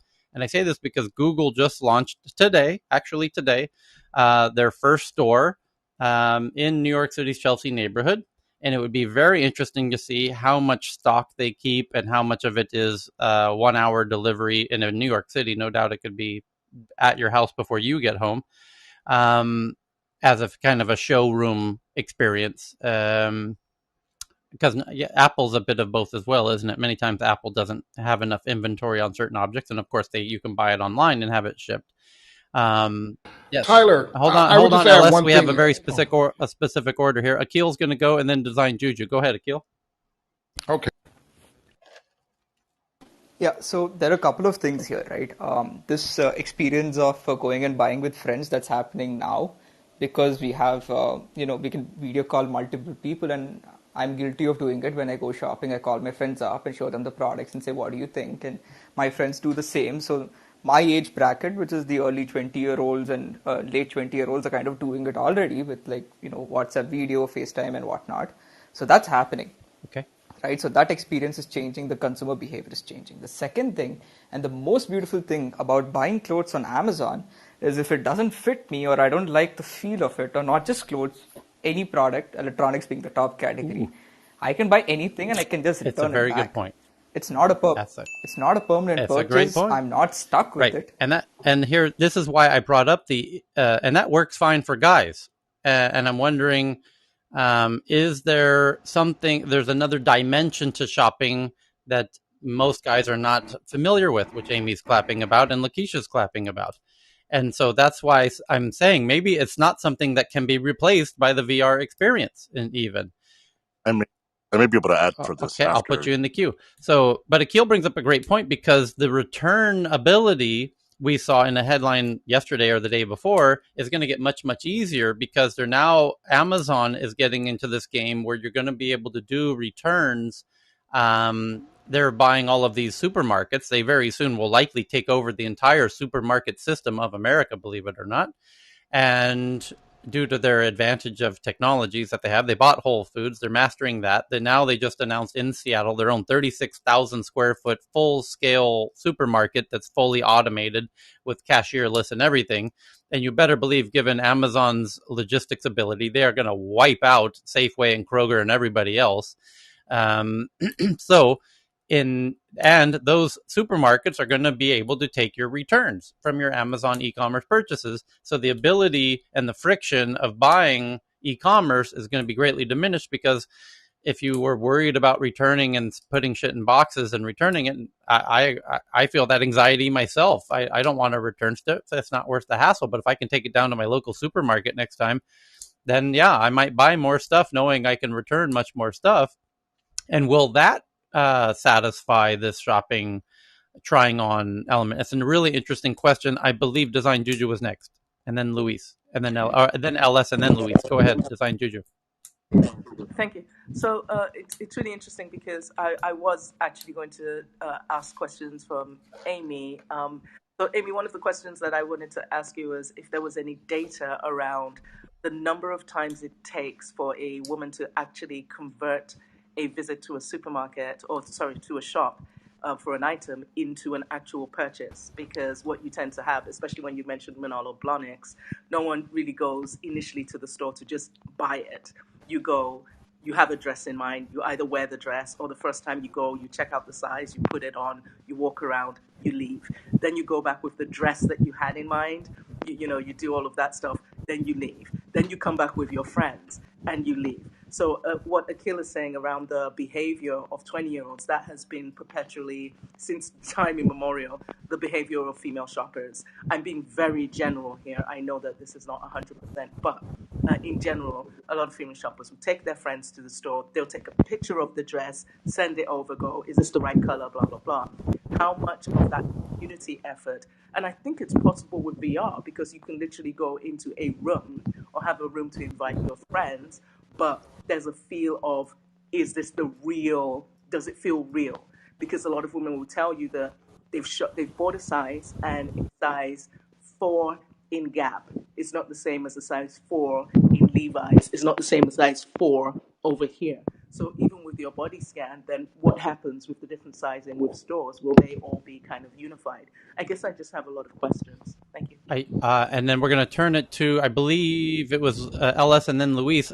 But a quick headline that Poppy just found is that there's a company called Hotter Shoes that I just tweeted out from the Tech News Twitter account, which is set to become the first UK-based footwear brand in its category to integrate augmented reality into its app, enabling customers to try products for fit, color, and design virtually all from home. So you can see that link of kind of a preview into the future of shopping. I believe it was LS and then Luis.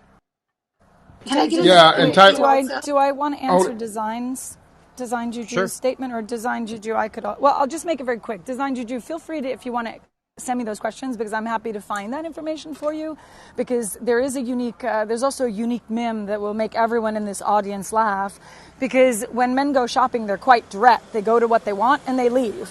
When women go shopping to look for something, they go through to have the experience and they still have gone shopping. They might come out with something else, but they've still gone shopping.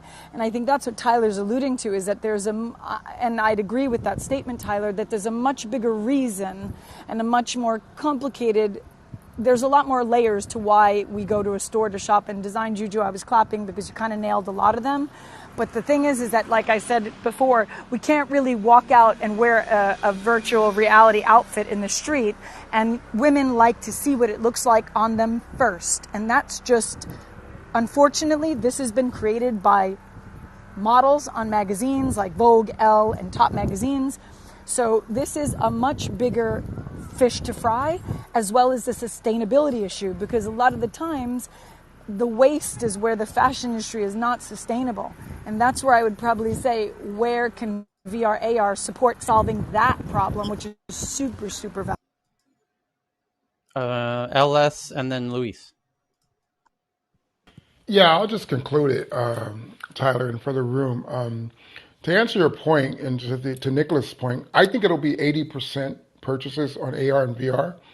And let me finish my data on that, be it 10 years or 5 years, and 20%, and I'll get to the 20% in a second, because I've dated Asian women, and they would never buy a Louis Vuitton, and I've dated them for years, multiple years, or any high-ticket item without touching it. So what I'm talking about, that 20%, I think high-ticket purchases are still going to be, this is just my prediction, and this is across women. This isn't just women. This is women and men. Any high-ticket purchases, someone's going to want to have that showroom effect. Physically touch the exact same thing they're buying, whatever it is, and then have it shipped. It doesn't matter. It's like if you were going to order a Ferrari, as an example. I'm not at that stage yet. Hopefully I'll be that way soon. But if you're going to order a Ferrari, you want to drive a Ferrari. You're going to test drive it. I just bought a new Tesla truck without even seeing it. See? Well, but then you must have been in a Tesla before. No. So let's not do this. Never? It's the new Cybertruck. No one's been in it. So you know, but have you ever, Tyler, have you ever been in the showroom of a Tesla, period? This truck is unlike any previous Tesla. So Tyler, you didn't answer the question, because you know Tesla. I'm sorry. It's like, LS, your volume is pretty high. You kind of okay, let me lower it. And it's not fair. Yeah, it's like I'm sorry, my home echo. It's just not fair because it dominates the stage. I'm sorry, my home echo, so I'll lower it.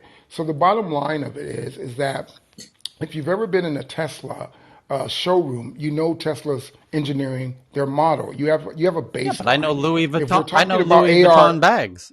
To that point. Right, but if you have a baseline, yeah, you're more comfortable. But all I was simply saying is high ticket purchases If you don't, because we're talking about what Nicholas said is the world going from AR to VR with no physical experience, without the showroom. I'm agreeing that the showroom is going to be relevant. I agree with you. I'm like mom and pop stores, Tyler, I've they seen may it in become showrooms. showrooms. That's all I'm Okay, saying. Luis. Yes, thank you. This is what I've spent the last 7 years involved with. I'm a virtual reality developer, and I have a company 361 VR, which is live action, and we deal with augmented reality. I think what a lot of people don't see and don't understand might be happening also is this is not just converting stores over from traditional walk-in stores that we're used to VR. The opportunities that are happening with startups are new companies that are presenting products for a virtual reality experience designed specifically not for our generation.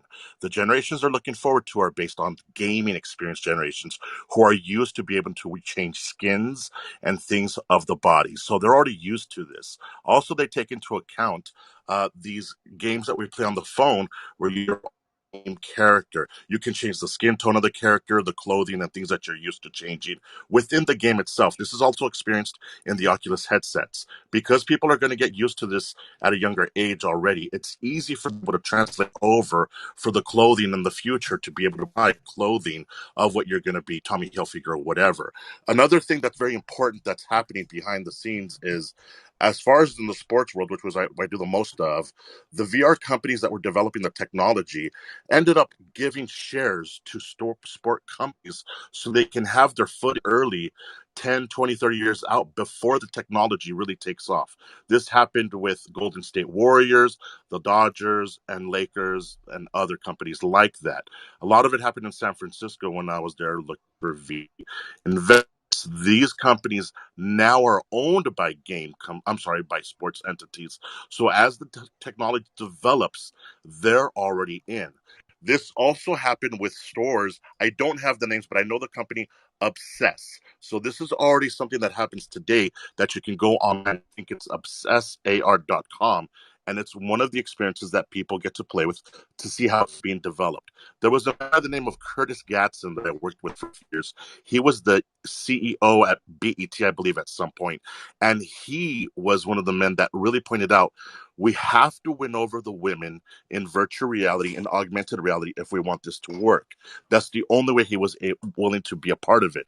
So we went back and we started focusing on what is it that women wanted the most. So instead of fighting that concept of men trying to figure it out, we aggressively went to go and teach social media people like the Kardashians. So it was gone up to people like the girls of Kardashian. In essence, the social media influencers of the young ladies that like that kind of world, it was brought to them to see how will they implement it into their world. Then what happened was, I don't remember the Kardashian girl's name, but one of the young girls, she made an AR company where it lets you put lipstick on your face in real time with the augmented ability on your cell phone. This thing got so popular, it was changing makeup and stuff on their face. So all of these things in consideration of where it's being developed is coming quicker than I thought it would. And to Amy's point, I think it's a 10 to 20 year layout to be realistic. Looking back in hindsight at 2020, what has happened. Additionally, that's already working is Matterport. Matterport is extracting the 3D depth data to be able to convert your room to something new that IKEA could sort sofas for or a bedroom set, a new bedroom thing. This already works today and people have been playing with it. Still laying out as these headsets, as these different companies start having these AR headsets, I think it's right around the corner. All of these companies exist now and everybody's been developing this on point for years. Last thing I'd like to bring into idea is the storefronts that are leaving today, they still have a lot of the ability to ramp up the sales from the warehouses. It seems logical to me that they can have a new representation online. A guy who I used to run around with by the name of Ty Lopez, he's taking advantage of this, buying storefronts that are really low on their value, having investors put money into it. I think one of them was called Pier One, and he's going strictly directly after the digital market of the internet sales. And in the future, when VR and AR are more acceptable for his world, they'll go into that world of it also. My name is Luis, and there's thank you. another whole interesting element here because and I know we have a whole bunch of new people that want to jump in on the conversation, but just there's an extra dimensionality to this, which is in the restaurant example, we are seeing the cloudification of restaurants, what we call cloud kitchens, where now you've got an app, you are going to order food, it's going to be delivered to your house, you're going to eat it, okay, fine, or to your office. But there is, and that's happening a lot, and that's starting to take over. So that's happening so often that the architects are now making the kitchens smaller and smaller in future housing developments, because a lot more of your food's going to be ordered in real time through cloud kitchens, and these. And very notably, for those who don't know, Travis, who was the co-founder and CEO of Uber, when he stepped down from Uber, is now went into cloud kitchens, because he knew when Uber started doing what's called Uber Eats, they were delivering food from restaurants to your house. And you open the Uber app, you see a bunch of restaurants in your city. You're like, yeah, I'll get the sandwich from that sandwich shop, bring it to my house. Okay, fine. Now, then that turned into, well, why do we need to even pay for an expensive restaurant location and a shiny location in a good part of town when we can have a huge factory on the outside of town that makes every possible food you can imagine? Mexican, Indian, Persian, Italian, sandwiches, yada, yada, yada, yada, yada, all of it, everything.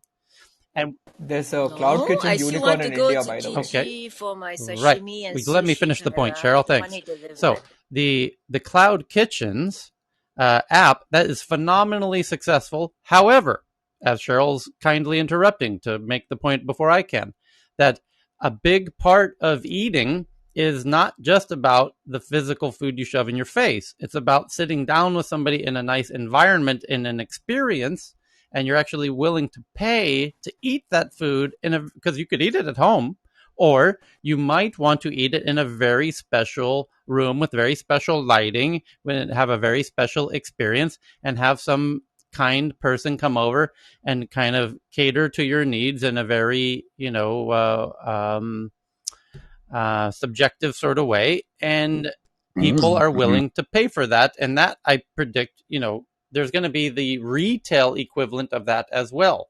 And this gets back to the whole shopping phenomenon. Is, yeah, of course, a lot of shopping can be done in the same way as the food, where, okay, I don't care where it's coming from a factory on the outside of town. It pretends like it's a shop. It's not. It's a huge factory. Send it over. It's going to come in an hour. Great. I got it. But some people are going to want to go into a really incredibly well-lit experience room with somebody really kissing your ass at every step, and, oh, that looks great on you, and similar to the food experience that we want to have. And yeah, going to be interesting to see which items are going to be done in that way. Which type of products? Is it women's dresses? Is it, shoes? Is it hats? Is it, what is it that we're still going to want to have that kind of high touch, luxury kind of experience, which LS thinks is going to be the Louis Vuitton handbags, and maybe it is. But may I hop in? Yeah, go ahead, Tyler? Lakeisha. So every purchase that I've made, every apparel purchase that I've made, with the exception of one over the past year, has been via social commerce, including the orange dress in my profile photo. And, a lot of it was driven, because of the pandemic, I would say in large part. Even with boutique owners that I had face-to-face relationships with. And so I don't know that it's about different types of people. I think it depends on the type of experience, the other external factors. So if I'm going away to the beach and I just want, a new dress and, whatever, some new pieces, because I have the relationship with a boutique owner that I'd known previously, and she knows me, she knows the things that I like, I trust her. And so I come back to this notion of trusting the brand, but then also trusting the person, or the experience that is pushing it on the other side. And so I also think that behaviors will change as we begin to adopt these technologies increasingly. So 30 years ago, I remember when my parents bought a Kirby, people didn't buy a high-end vacuum cleaner unless the salesperson came to your door and, I don't know who's laughing, but it's true, Yep. right? I mean, and then they sprinkle dirt on your carpets, and then they show you how well It's it shuts just up. it's just I've because it's not such a messed up job is why I laugh. but Sad. yeah, so I mean that doesn't happen anymore, or waiting for the JC Penney or the Spiegel catalog, and so in many ways I think that AR VR shopping will might maybe it will bring us back to kind of this catalog shopping experience where all people had were these two-dimensional photographs, and a description, and people still were able to buy with brands that they trusted. So I'll just leave it there. But I think that we will change fundamentally our behaviors to incorporate these new technologies into our lives and lifestyles. Sorry, I just really need to add something to what Lakeisha Go said, ahead. Tyler. Fabulous dress, by the way, Lakeisha. I just want Thank to you. say when we're talking about, and this is the point I wanted to raise earlier, when we're talking about shopping and how it might change, specifically with regards to women in a niche, lingerie shopping. I will never buy a piece of certain types of lingerie without going into the store because things change within the month. Your sizes change, and so You change. there's the Okay, TMI. no, it's not. It's a No, serious you business. change It's more not than I TMI at see what all. you're saying. Your body changes on a monthly Yeah, basis. You're exactly right. you're, That's an interesting yeah, point.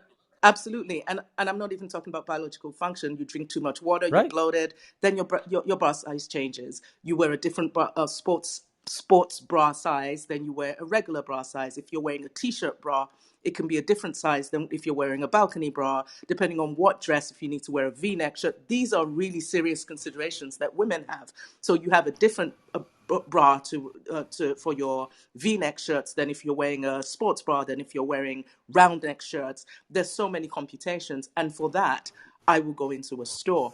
Also, because again, the brands make their clothing slightly different. So this is a real opportunity here for VR or AR to actually help normalize bra sizes, t-shirt sizes, shirt sizes across across different brands, whether they would take that because they all benefit from having slightly different sizes. So you know that if I'm buying a sports bra, I buy from this particular place. If I want a corset, I will go to Rigby and Peller because they will make it for me.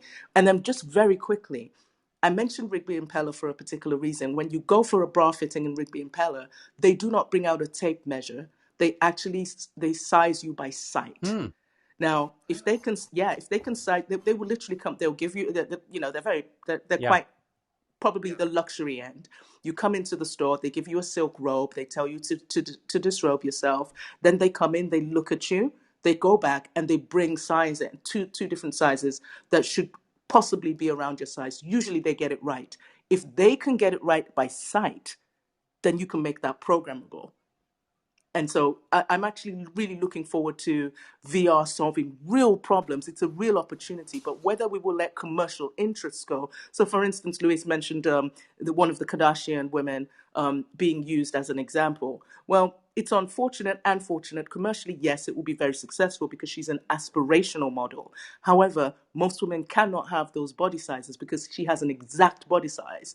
And this is not to say anything bad about surgery or whatever. If you can afford it, do it. But most people who don't will have fluctuating body sizes throughout the Hmm. month, throughout the week, even. So it's an interesting It thing. I is. just wanted to mention that. Okay, Thank you. thank you, Design Juju. We're gonna move things along. By the way, while we've been having this conversation, which I love, thank you to everybody for popping in on this. I've been Other people have been contributing in their own ways by sending tweets to our Twitter account, and I've been retweeting them. And there's a whole bunch of fantastic articles that people have been finding that I've been retweeting, totally relevant. And I'm just to name one. Somebody sent in an article about Gucci designed virtual sneakers for hyper beasts in Roblox and VR chat.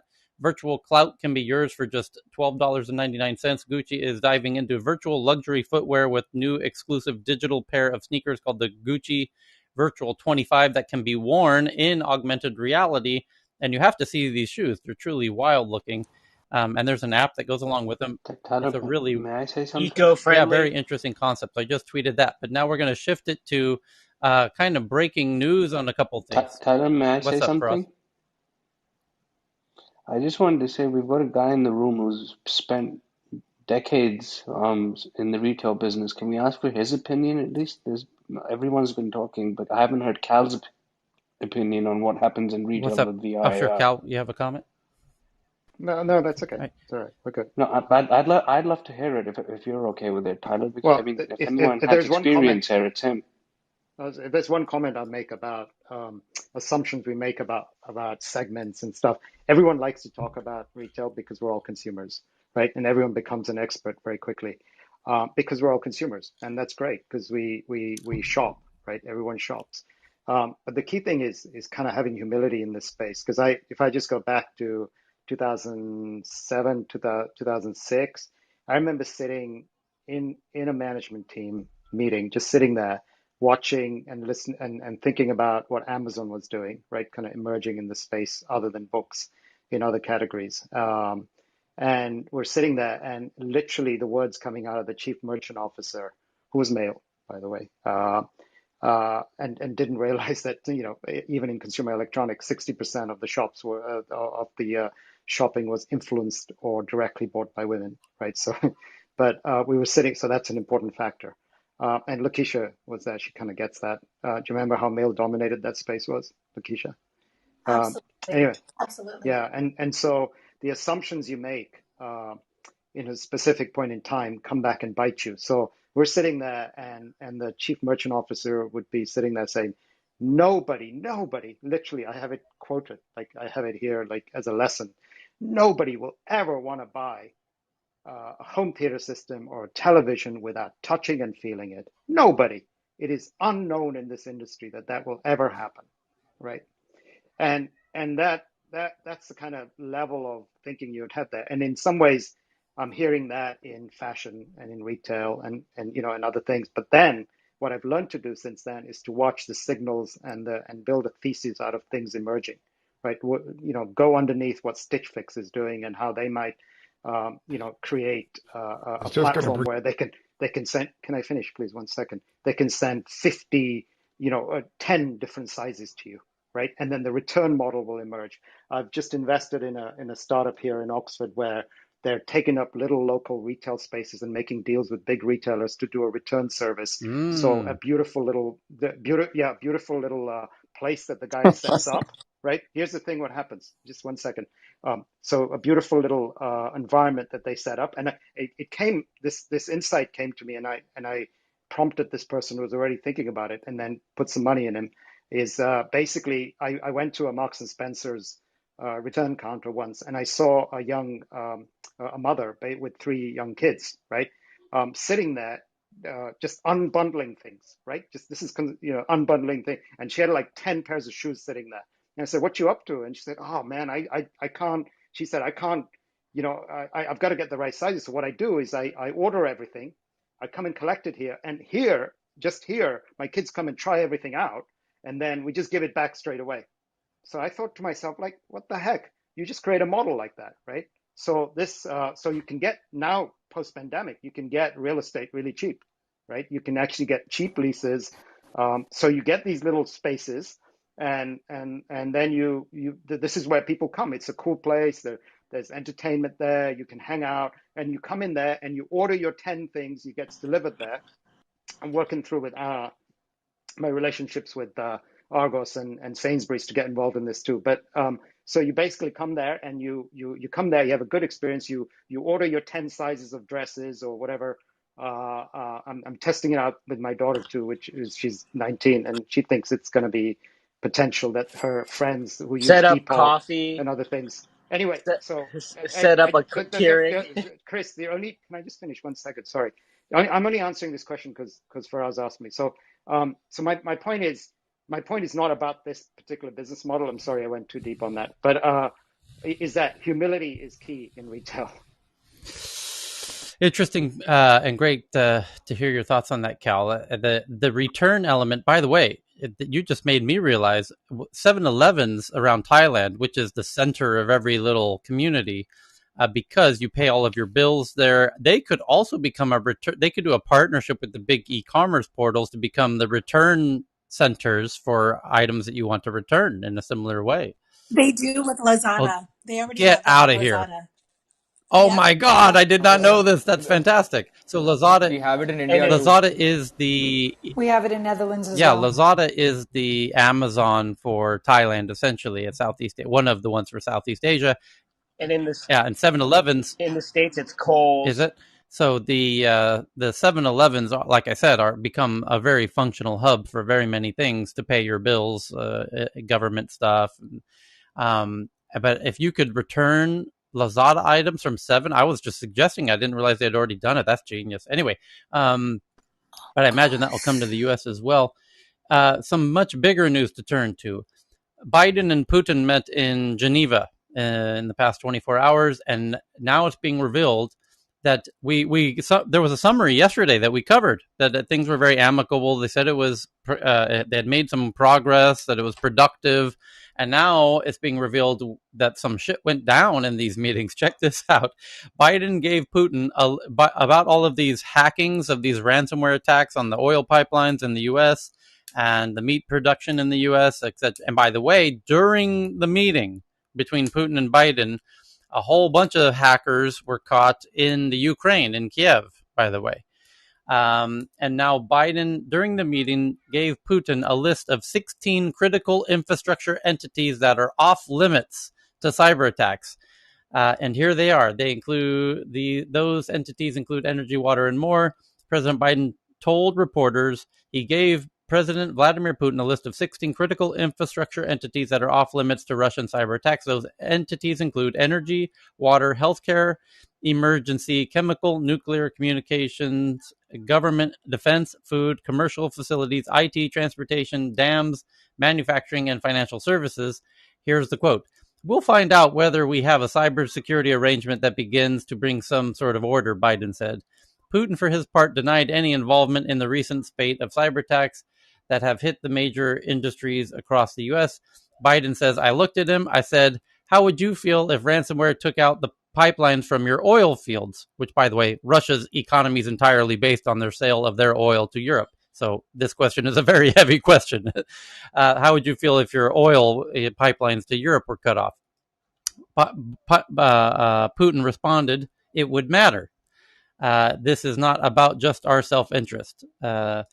Biden refused to say if military action was on the table if Russia was found to be responsible for the ransomware attacks. A journalist asked, "In terms of the red line you laid down with Putin, is military response an option for a ransomware attack?" Joe Biden's response, "Thank you very much," and promptly ended the meeting. Thank you very much. But Tyler, to your point, wow, this is amazing from the West because they said it was applicable, but there were military drills going on while they were speaking. I was trying to connect those dots, and you just did it for me.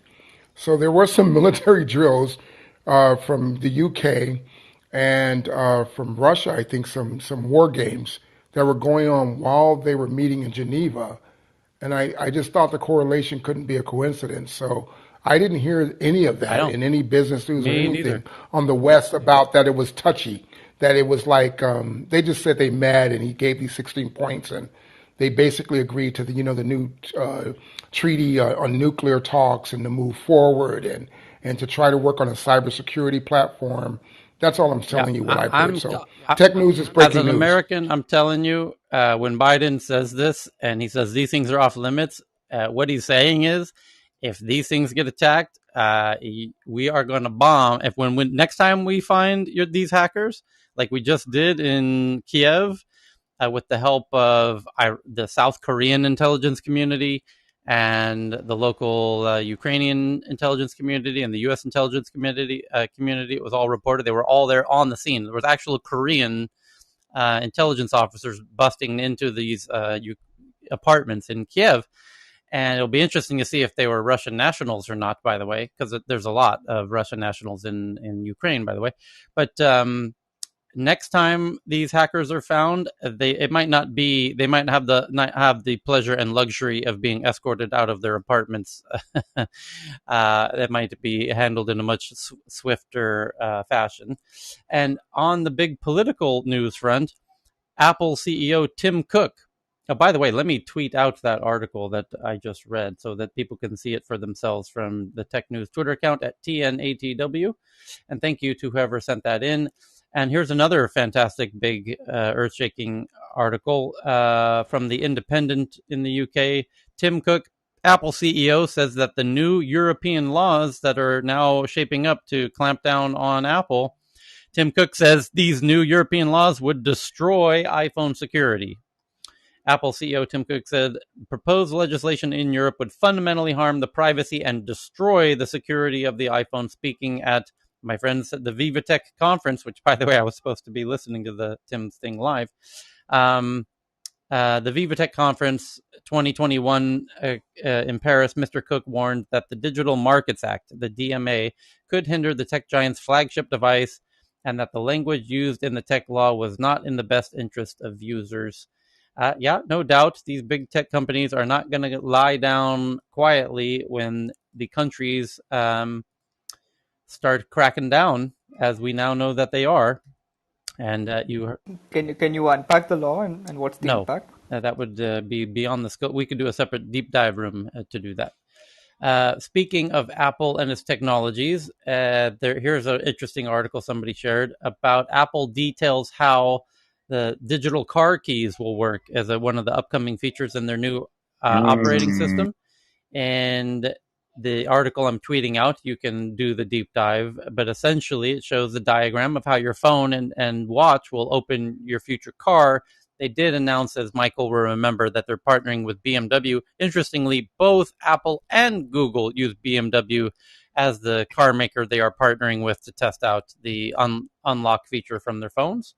So Apple has revealed further details of how the new digital car keys for iOS 15 will use what's called ultra wideband UWB and Bluetooth Low Energy BLE technology within your phone to let motorists lock, unlock, and start their vehicles without having to take their iPhone out of their bag or pocket. The company announced its UWB-based digital car key feature in January and confirmed that it is adding wider range. How it works: cars are equipped with multiple UWB and BLE transceivers to ensure 360-degree coverage.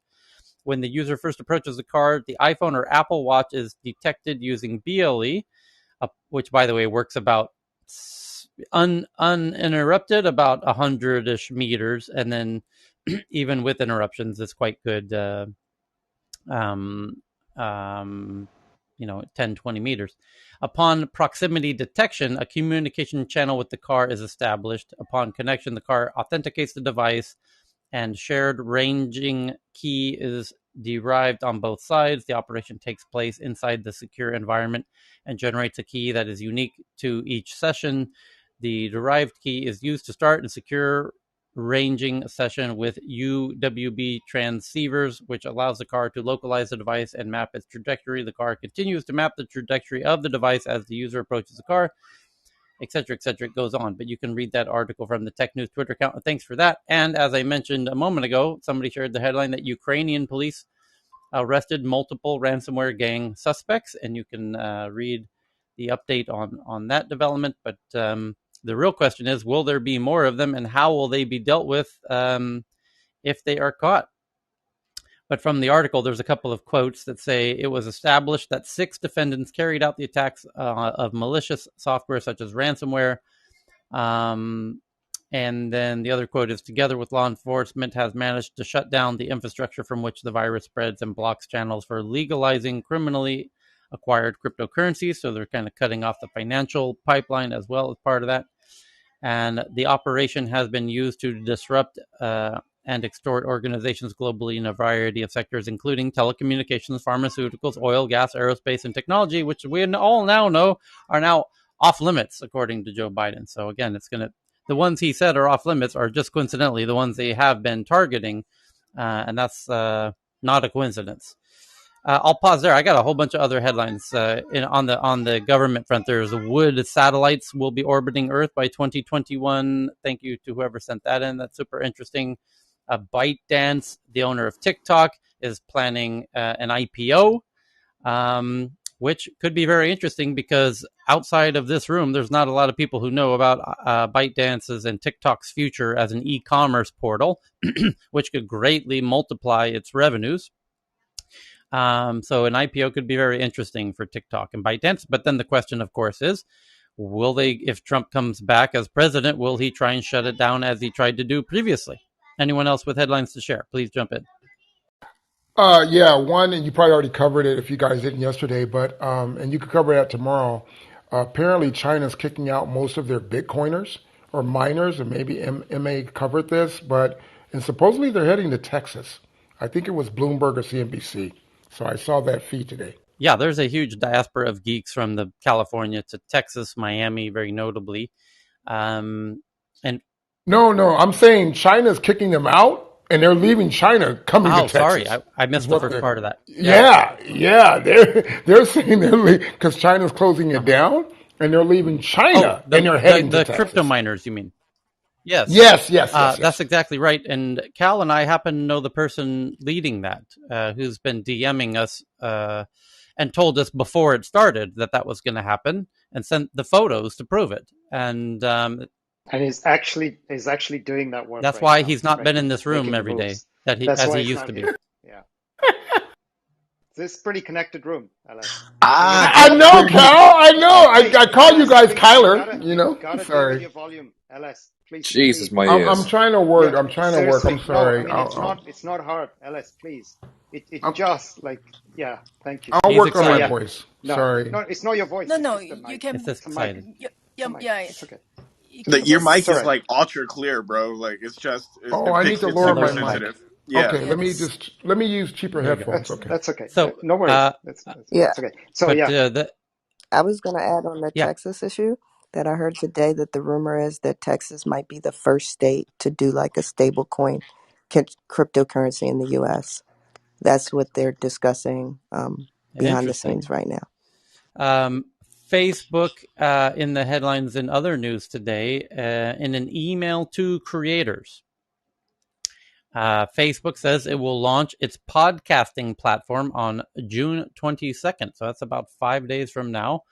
Podcasters can link up RSS feeds and decide if users can clip shows. Along with podcast clips, Facebook is planning to start rolling out its podcasting product next week on June 22nd. And I will tweet this out so everyone can jump into the details. This is quite interesting indeed. And it's kind of a shot at this. To me, this is interesting because Spotify has gone very big into podcasting. Apple, of course, does podcasting. Google does podcasting. Now, Facebook is as well. And I hope that Anchor, which is Spotify's podcasting app, will allow for distribution into the Facebook one. I'm almost certain it will if it's based on RSS feeds, as they are now saying it is in this article. A real geek like Carl could jump into this and help figure this out in real time. According to an email, hosts can link their show's RSS feed up to Facebook, which will then automatically generate a news feed of posts for all episodes published moving forward. These episodes will show up on the podcast tab that doesn't appear to be live yet, but you can see it in the article I just tweeted out. It's your Facebook profile, and on your Facebook profile, if you have podcasts that you create as a creator, you will now, when people visit your profile, they can click on your about to read about where you went to school and all that fun jazz. They can click on your photos, of course. They can click on your posts, and now they can click on a separate little tab of podcasts, and they can see all the podcasts you've created. So your own Facebook profile is, in fact, the where people will discover your podcasts that you've been doing, and that's quite interesting indeed. I'm sorry, this is LS. I'm just testing the room. That's way better. Thank you, LS. Monica? Okay, no, go ahead. Tyler, I wanted to come up with a headline from India when you're.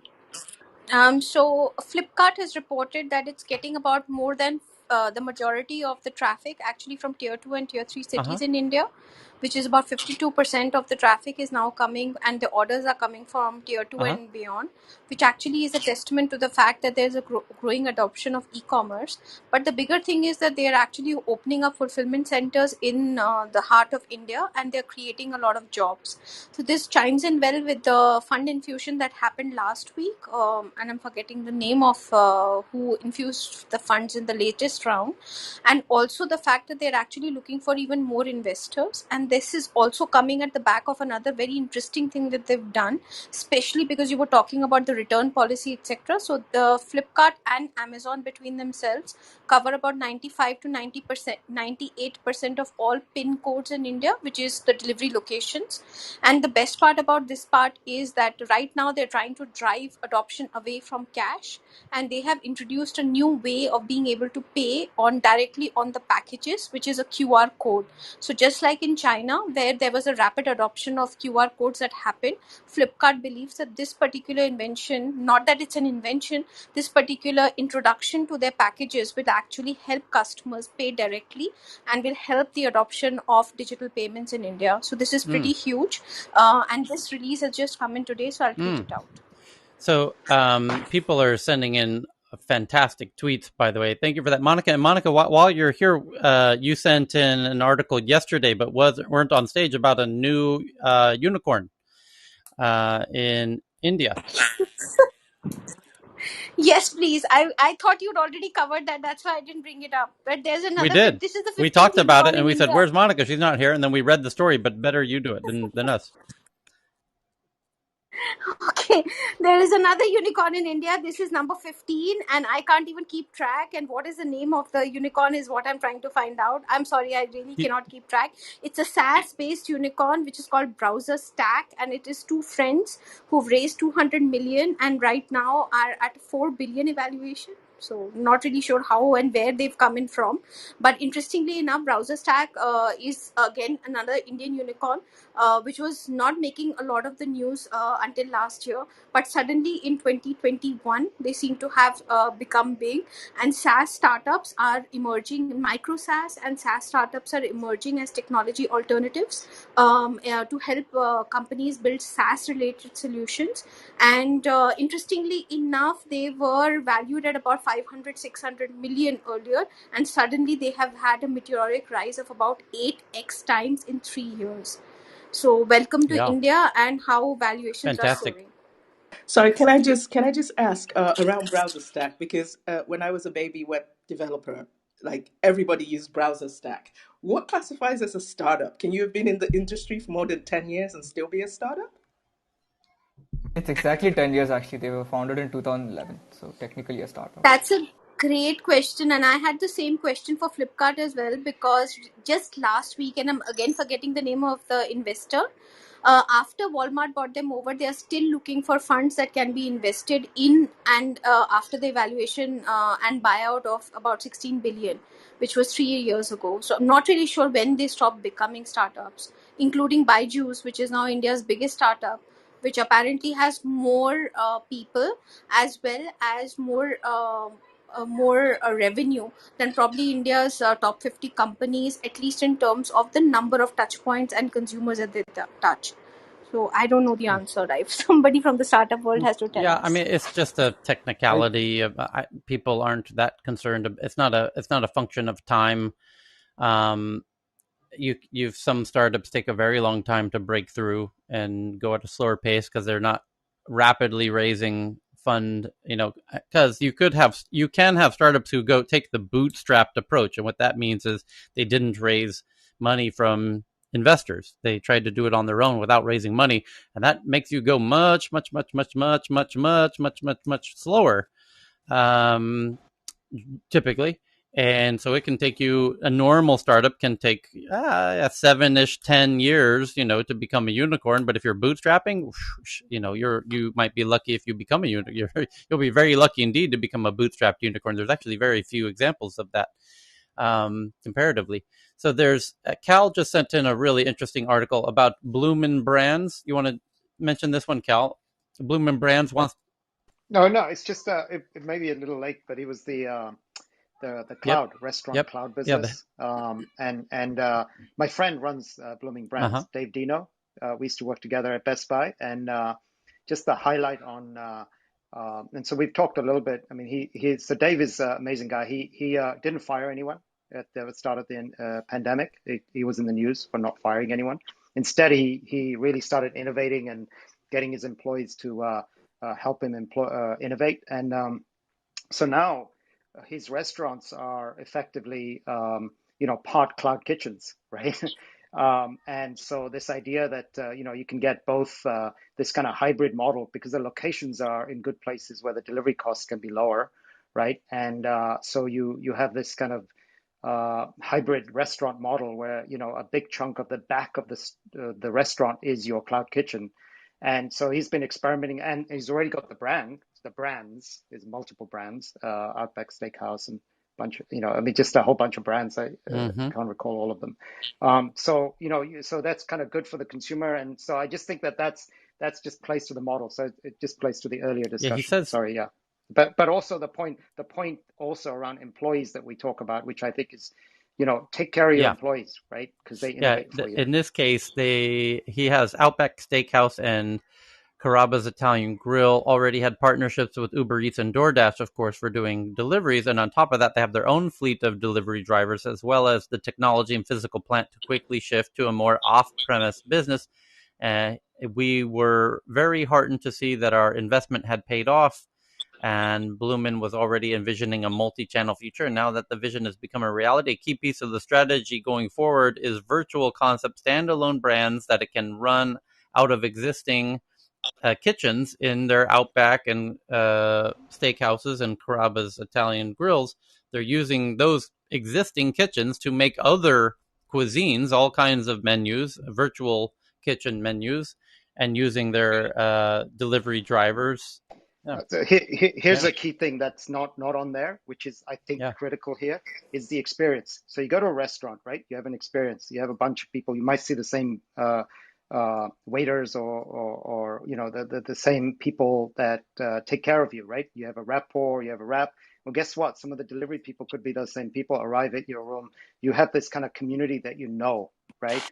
And you can actually make that business model work. Now your employees do good stuff for you, and they stay in the game with you. So the employee isn't a robot that just brings your thing. The employee is a person that helps your experience, even if they're delivering to your house. It's a good point. And so we've talked about it with the clothing part as well. It's like this, people do build trust with different brands and retailers, and that's all part of it for sure.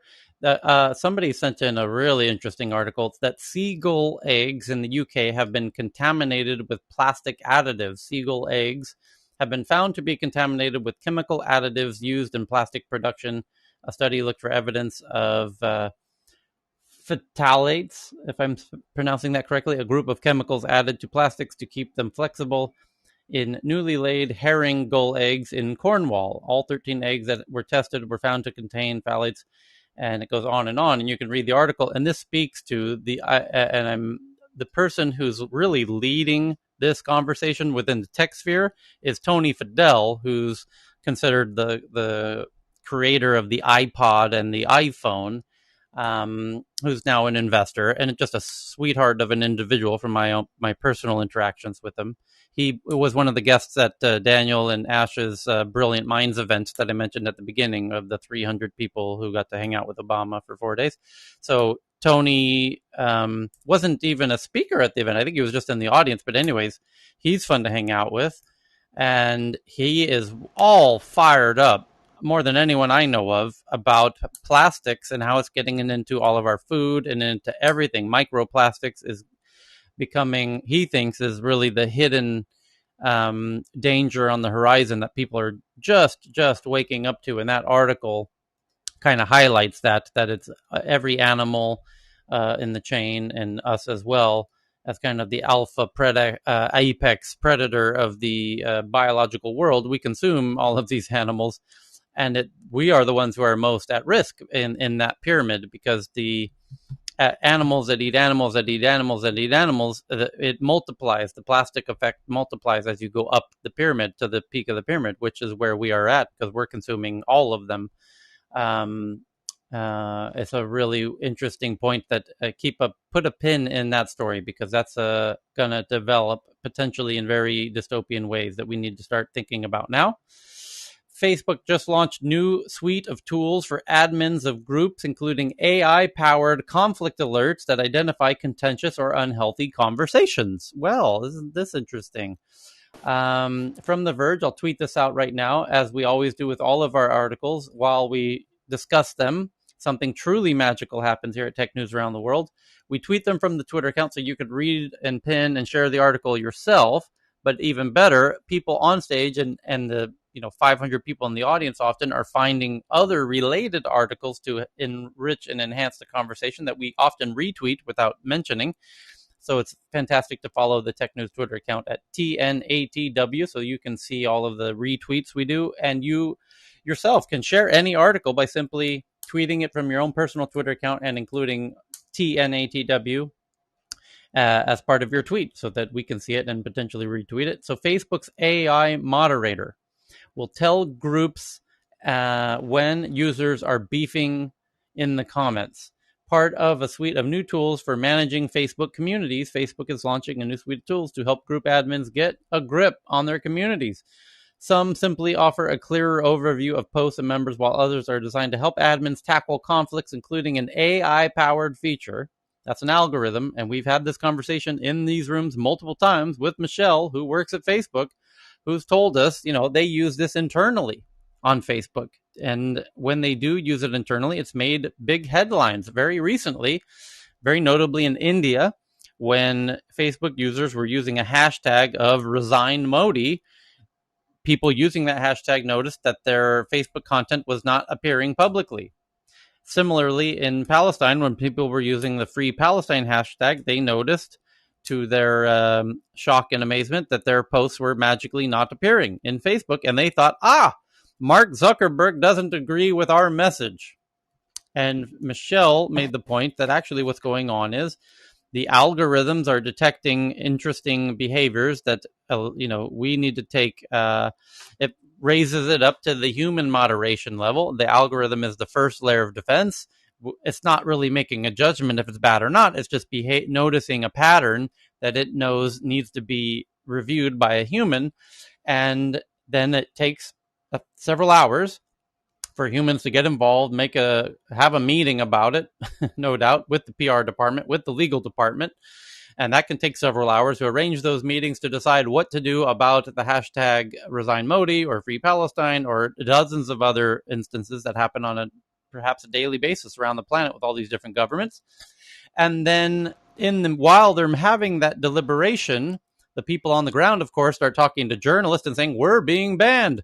Facebook is blocking us. We are being banned. And the journalist, of course, does a post saying Facebook hates Palestinians and people who don't like Modi and blah, blah, blah, blah. And it gets very messy very quickly.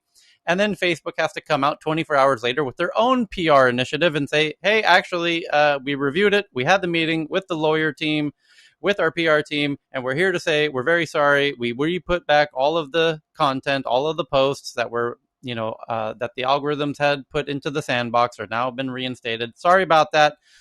And now that technology is being given to you. If you have a Facebook group, as I do for the Stockholm Tech group, we have, 30,000 members of that community. Thankfully, they never get and say anything upsetting to anybody. And so we've never had this issue. But it's interesting to see that those algorithms will now be used by Clubhouse group moderators. And we'll see how it all works out. This is just a flagging feature, right? It doesn't actually take a apparently, that's a good question. It says Facebook simply... including AI-powered feature that Facebook says can identify contentious and unhealthy conversations taking place in comments. But that means flagging. That doesn't imply removing.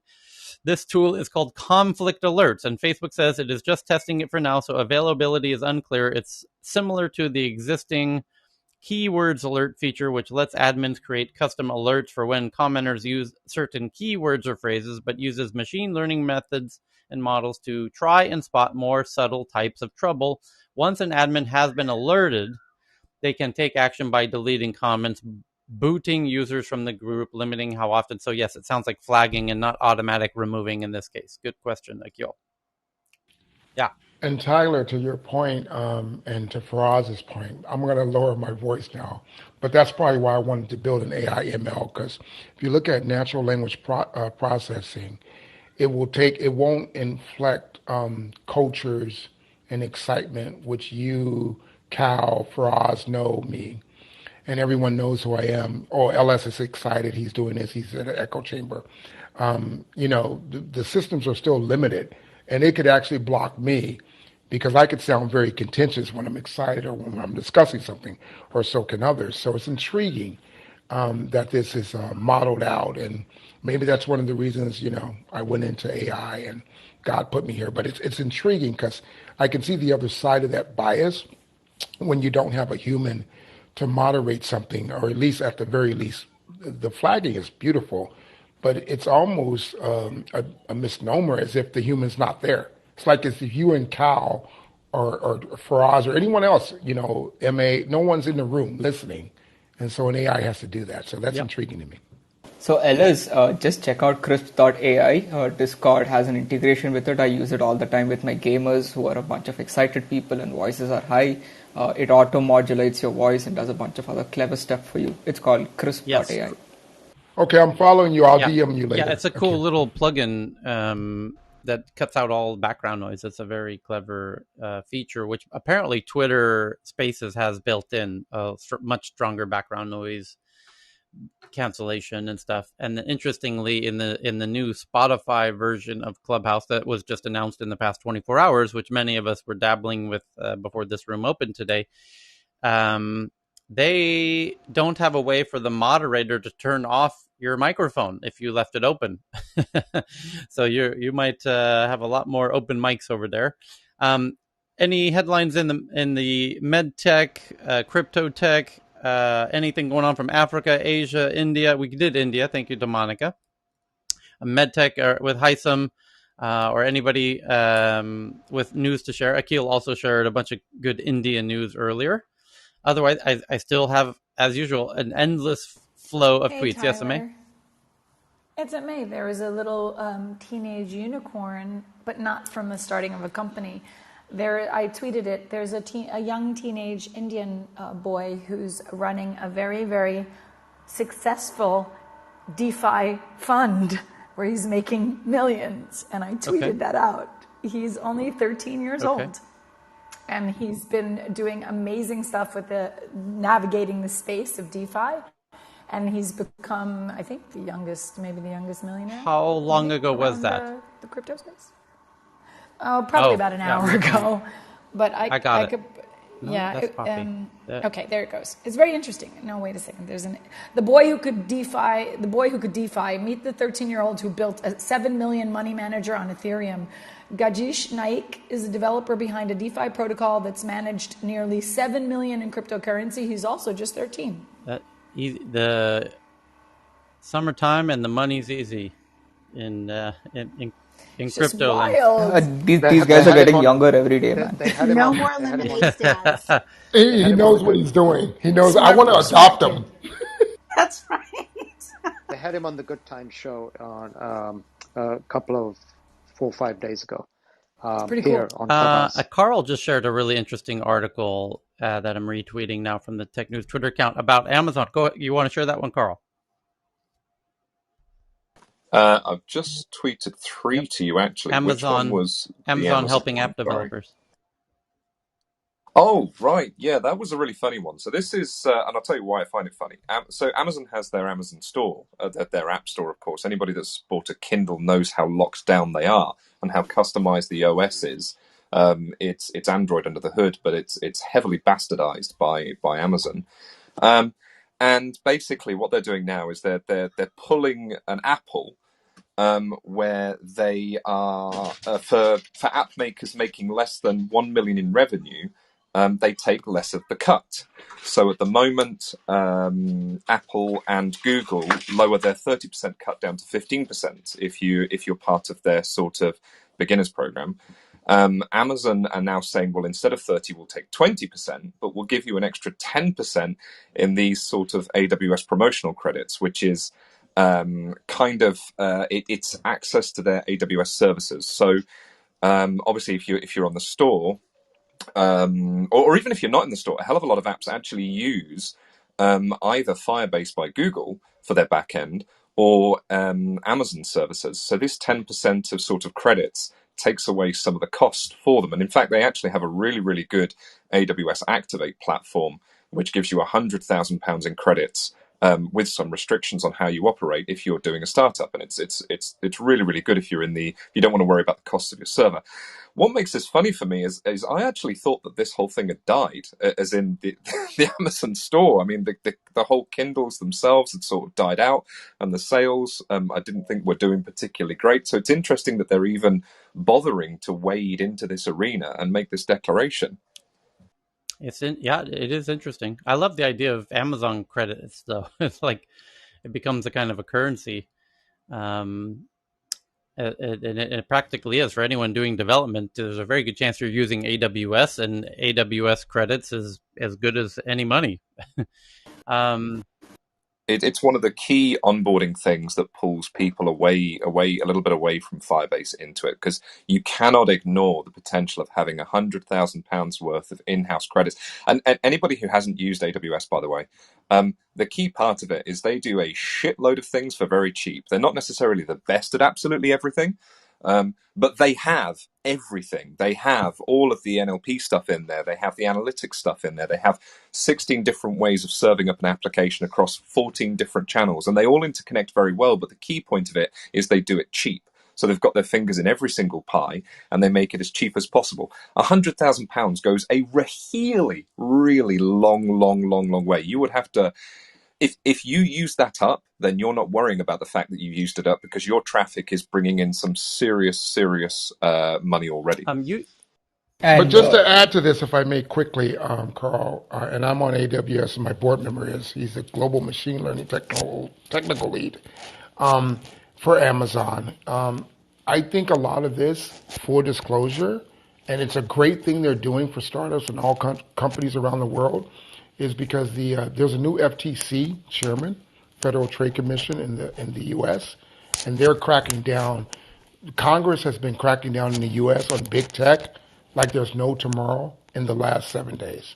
That's all I want to add. Not just, I mean, all the G7 countries simultaneously are now cracking down. You had Japan just announced, UK just announced, China was the front runner 2 months ago, but now it's all simultaneously. And then we just had CEO Tim Cook. We finally had the first response from big tech as a response to all of these crackdowns that have all been announced in the past 4 or 5 days.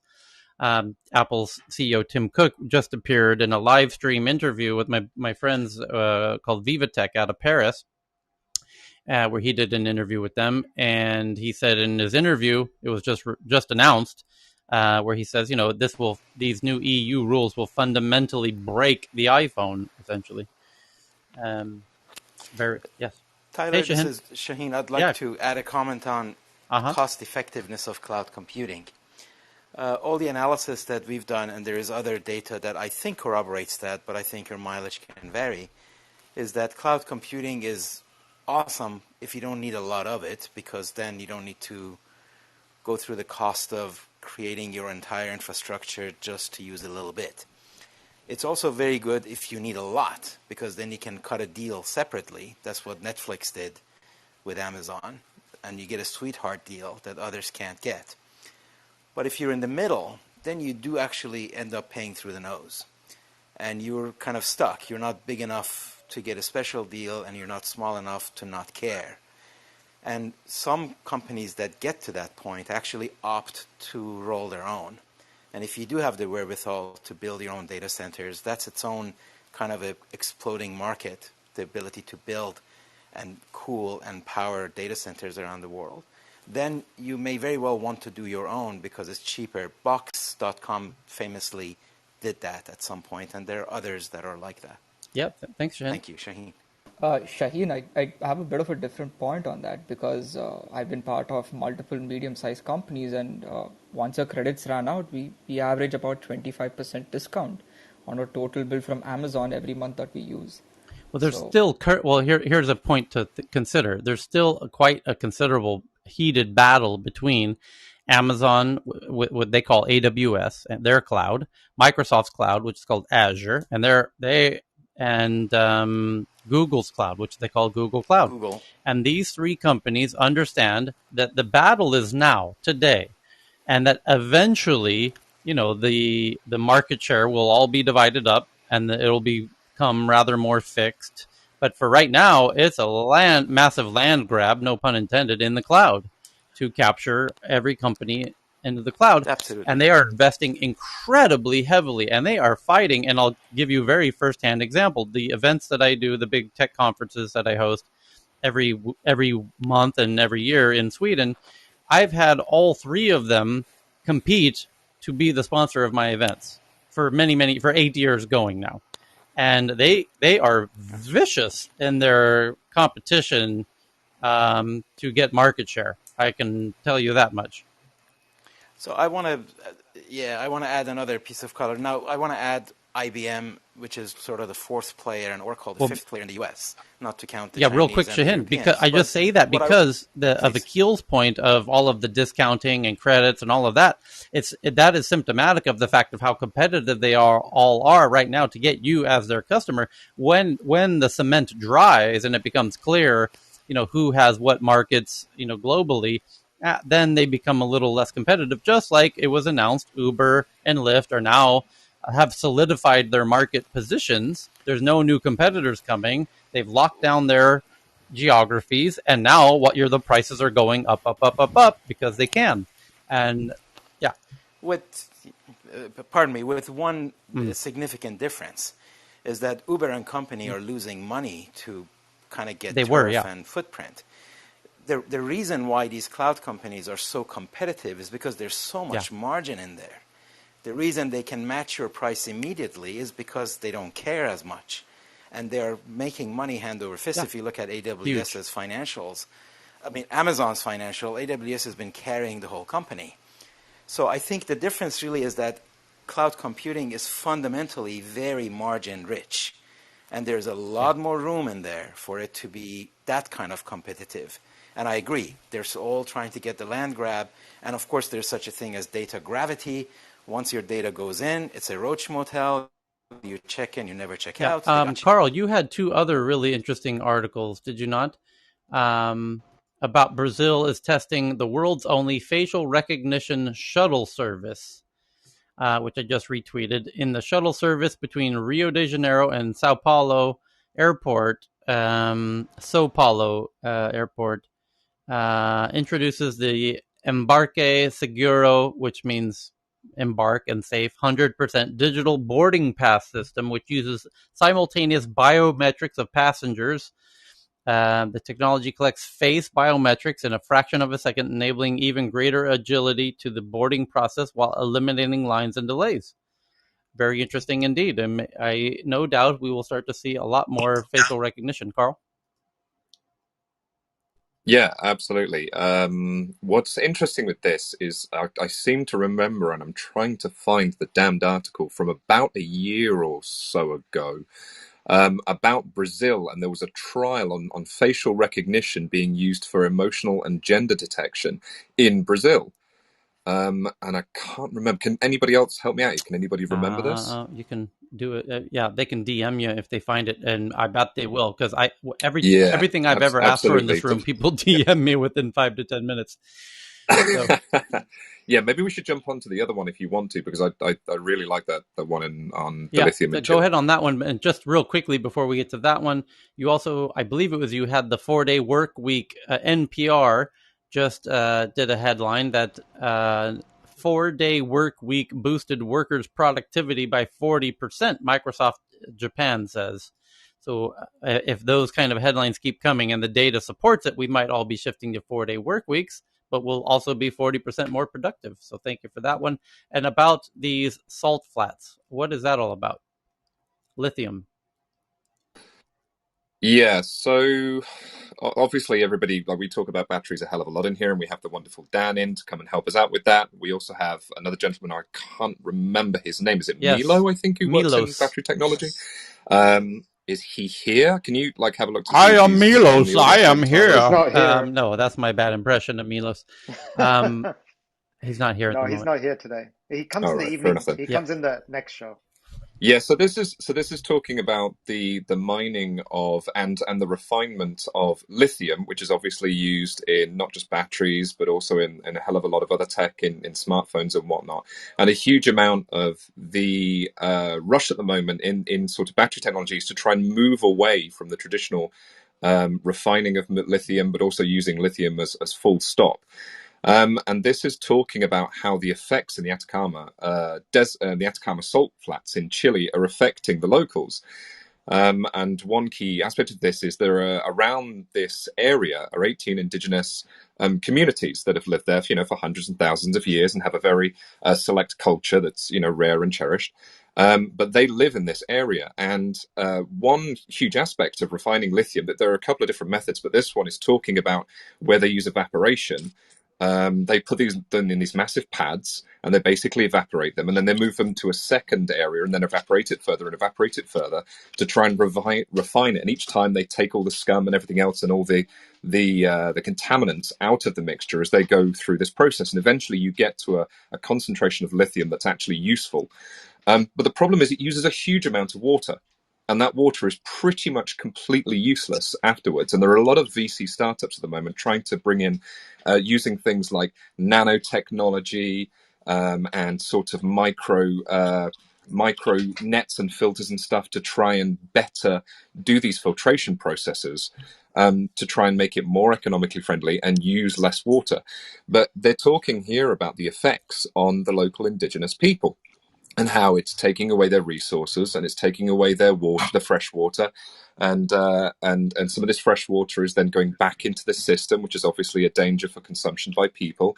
And this is kind of one of those discussions that doesn't really come up as much when we're talking about this beautiful, beautiful future of electric cars and moving everything over to batteries.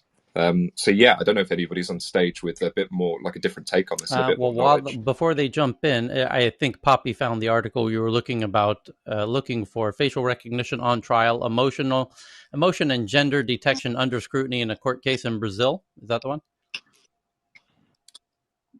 I think so. Yeah, it's a vague memory from about a year ago. Retweeted Poppy's article to the Tech News Twitter account, so you can see that. But if anyone with more information on lithium, I think what we'll do, Carl, is recircle on this headline in the other when we meet again in about 5 hours and 20 minutes from now, where Milos will most certainly join us, and we'll even ping him in to be sure, because please, because I think this could be a long discussion, couldn't it? We can ping a couple other people. That's a really good one. That's good. And by the way, if we're going to do that, I might as well try and get my buddy Peter, who does Northvolt up there in Sweden, the new, Hey, Tyler, can I make a point? The only lithium mine, I believe, in the United States is in Nevada that's operating, and there's another one in development, and it's in a county called Esmeralda County that only has like 700 people, 800 people population in that county, so they don't need to worry about what the locals think. It's like it's basically devoid of people, but they've got lithium mines. Poppy just found a really interesting article I just retweeted from the Brookings Institute about. It's called "Uncommon Ground: The Impact of Natural Resource Corruption on Indigenous Peoples," which is no doubt true. And we do get wind of this from time to time in different documentaries and things, where they show how the real victims of a lot of this industrialization are these, communities like the ones you mentioned, where it's relatively off the radar folks that don't have access to journalists generally. And you do get some documentary filmmakers going down there, hopefully with the right intentions and doing God's work of exposing, kind of how the sausage is made that enables our glorious, fantastic lifestyles. Go ahead and check out the article from the Brookings, and the photo alone will kind of turn your stomach a bit. Tyler, sorry to interrupt. Can I just ask Hissam to turn his mic off, please? I got him. Hissam, your mic's open. So we will pause there because we are going to meet again, and there's just an endless stream of headlines as it's turned into an avalanche, an endless waterfall, which it's fantastic. But we have to stop and eat and use the toilet at some point, don't we? Until we figure that technology out. Although no doubt somebody's working on it. And when they do, we will share the headline here. But thank you for joining us for another very fun tech news around the world. We'll see you again in a few hours or at this time tomorrow. Do click on the club, join the club, and look at all the upcoming deep dive rooms from our friends Carl and Hysum and everybody on stage here. And see you all again soon. Thanks, everybody. Thank you. Peace and love, people. Love you guys. Bye-bye. Tyler, can you please tweet out the song? I'll tweet this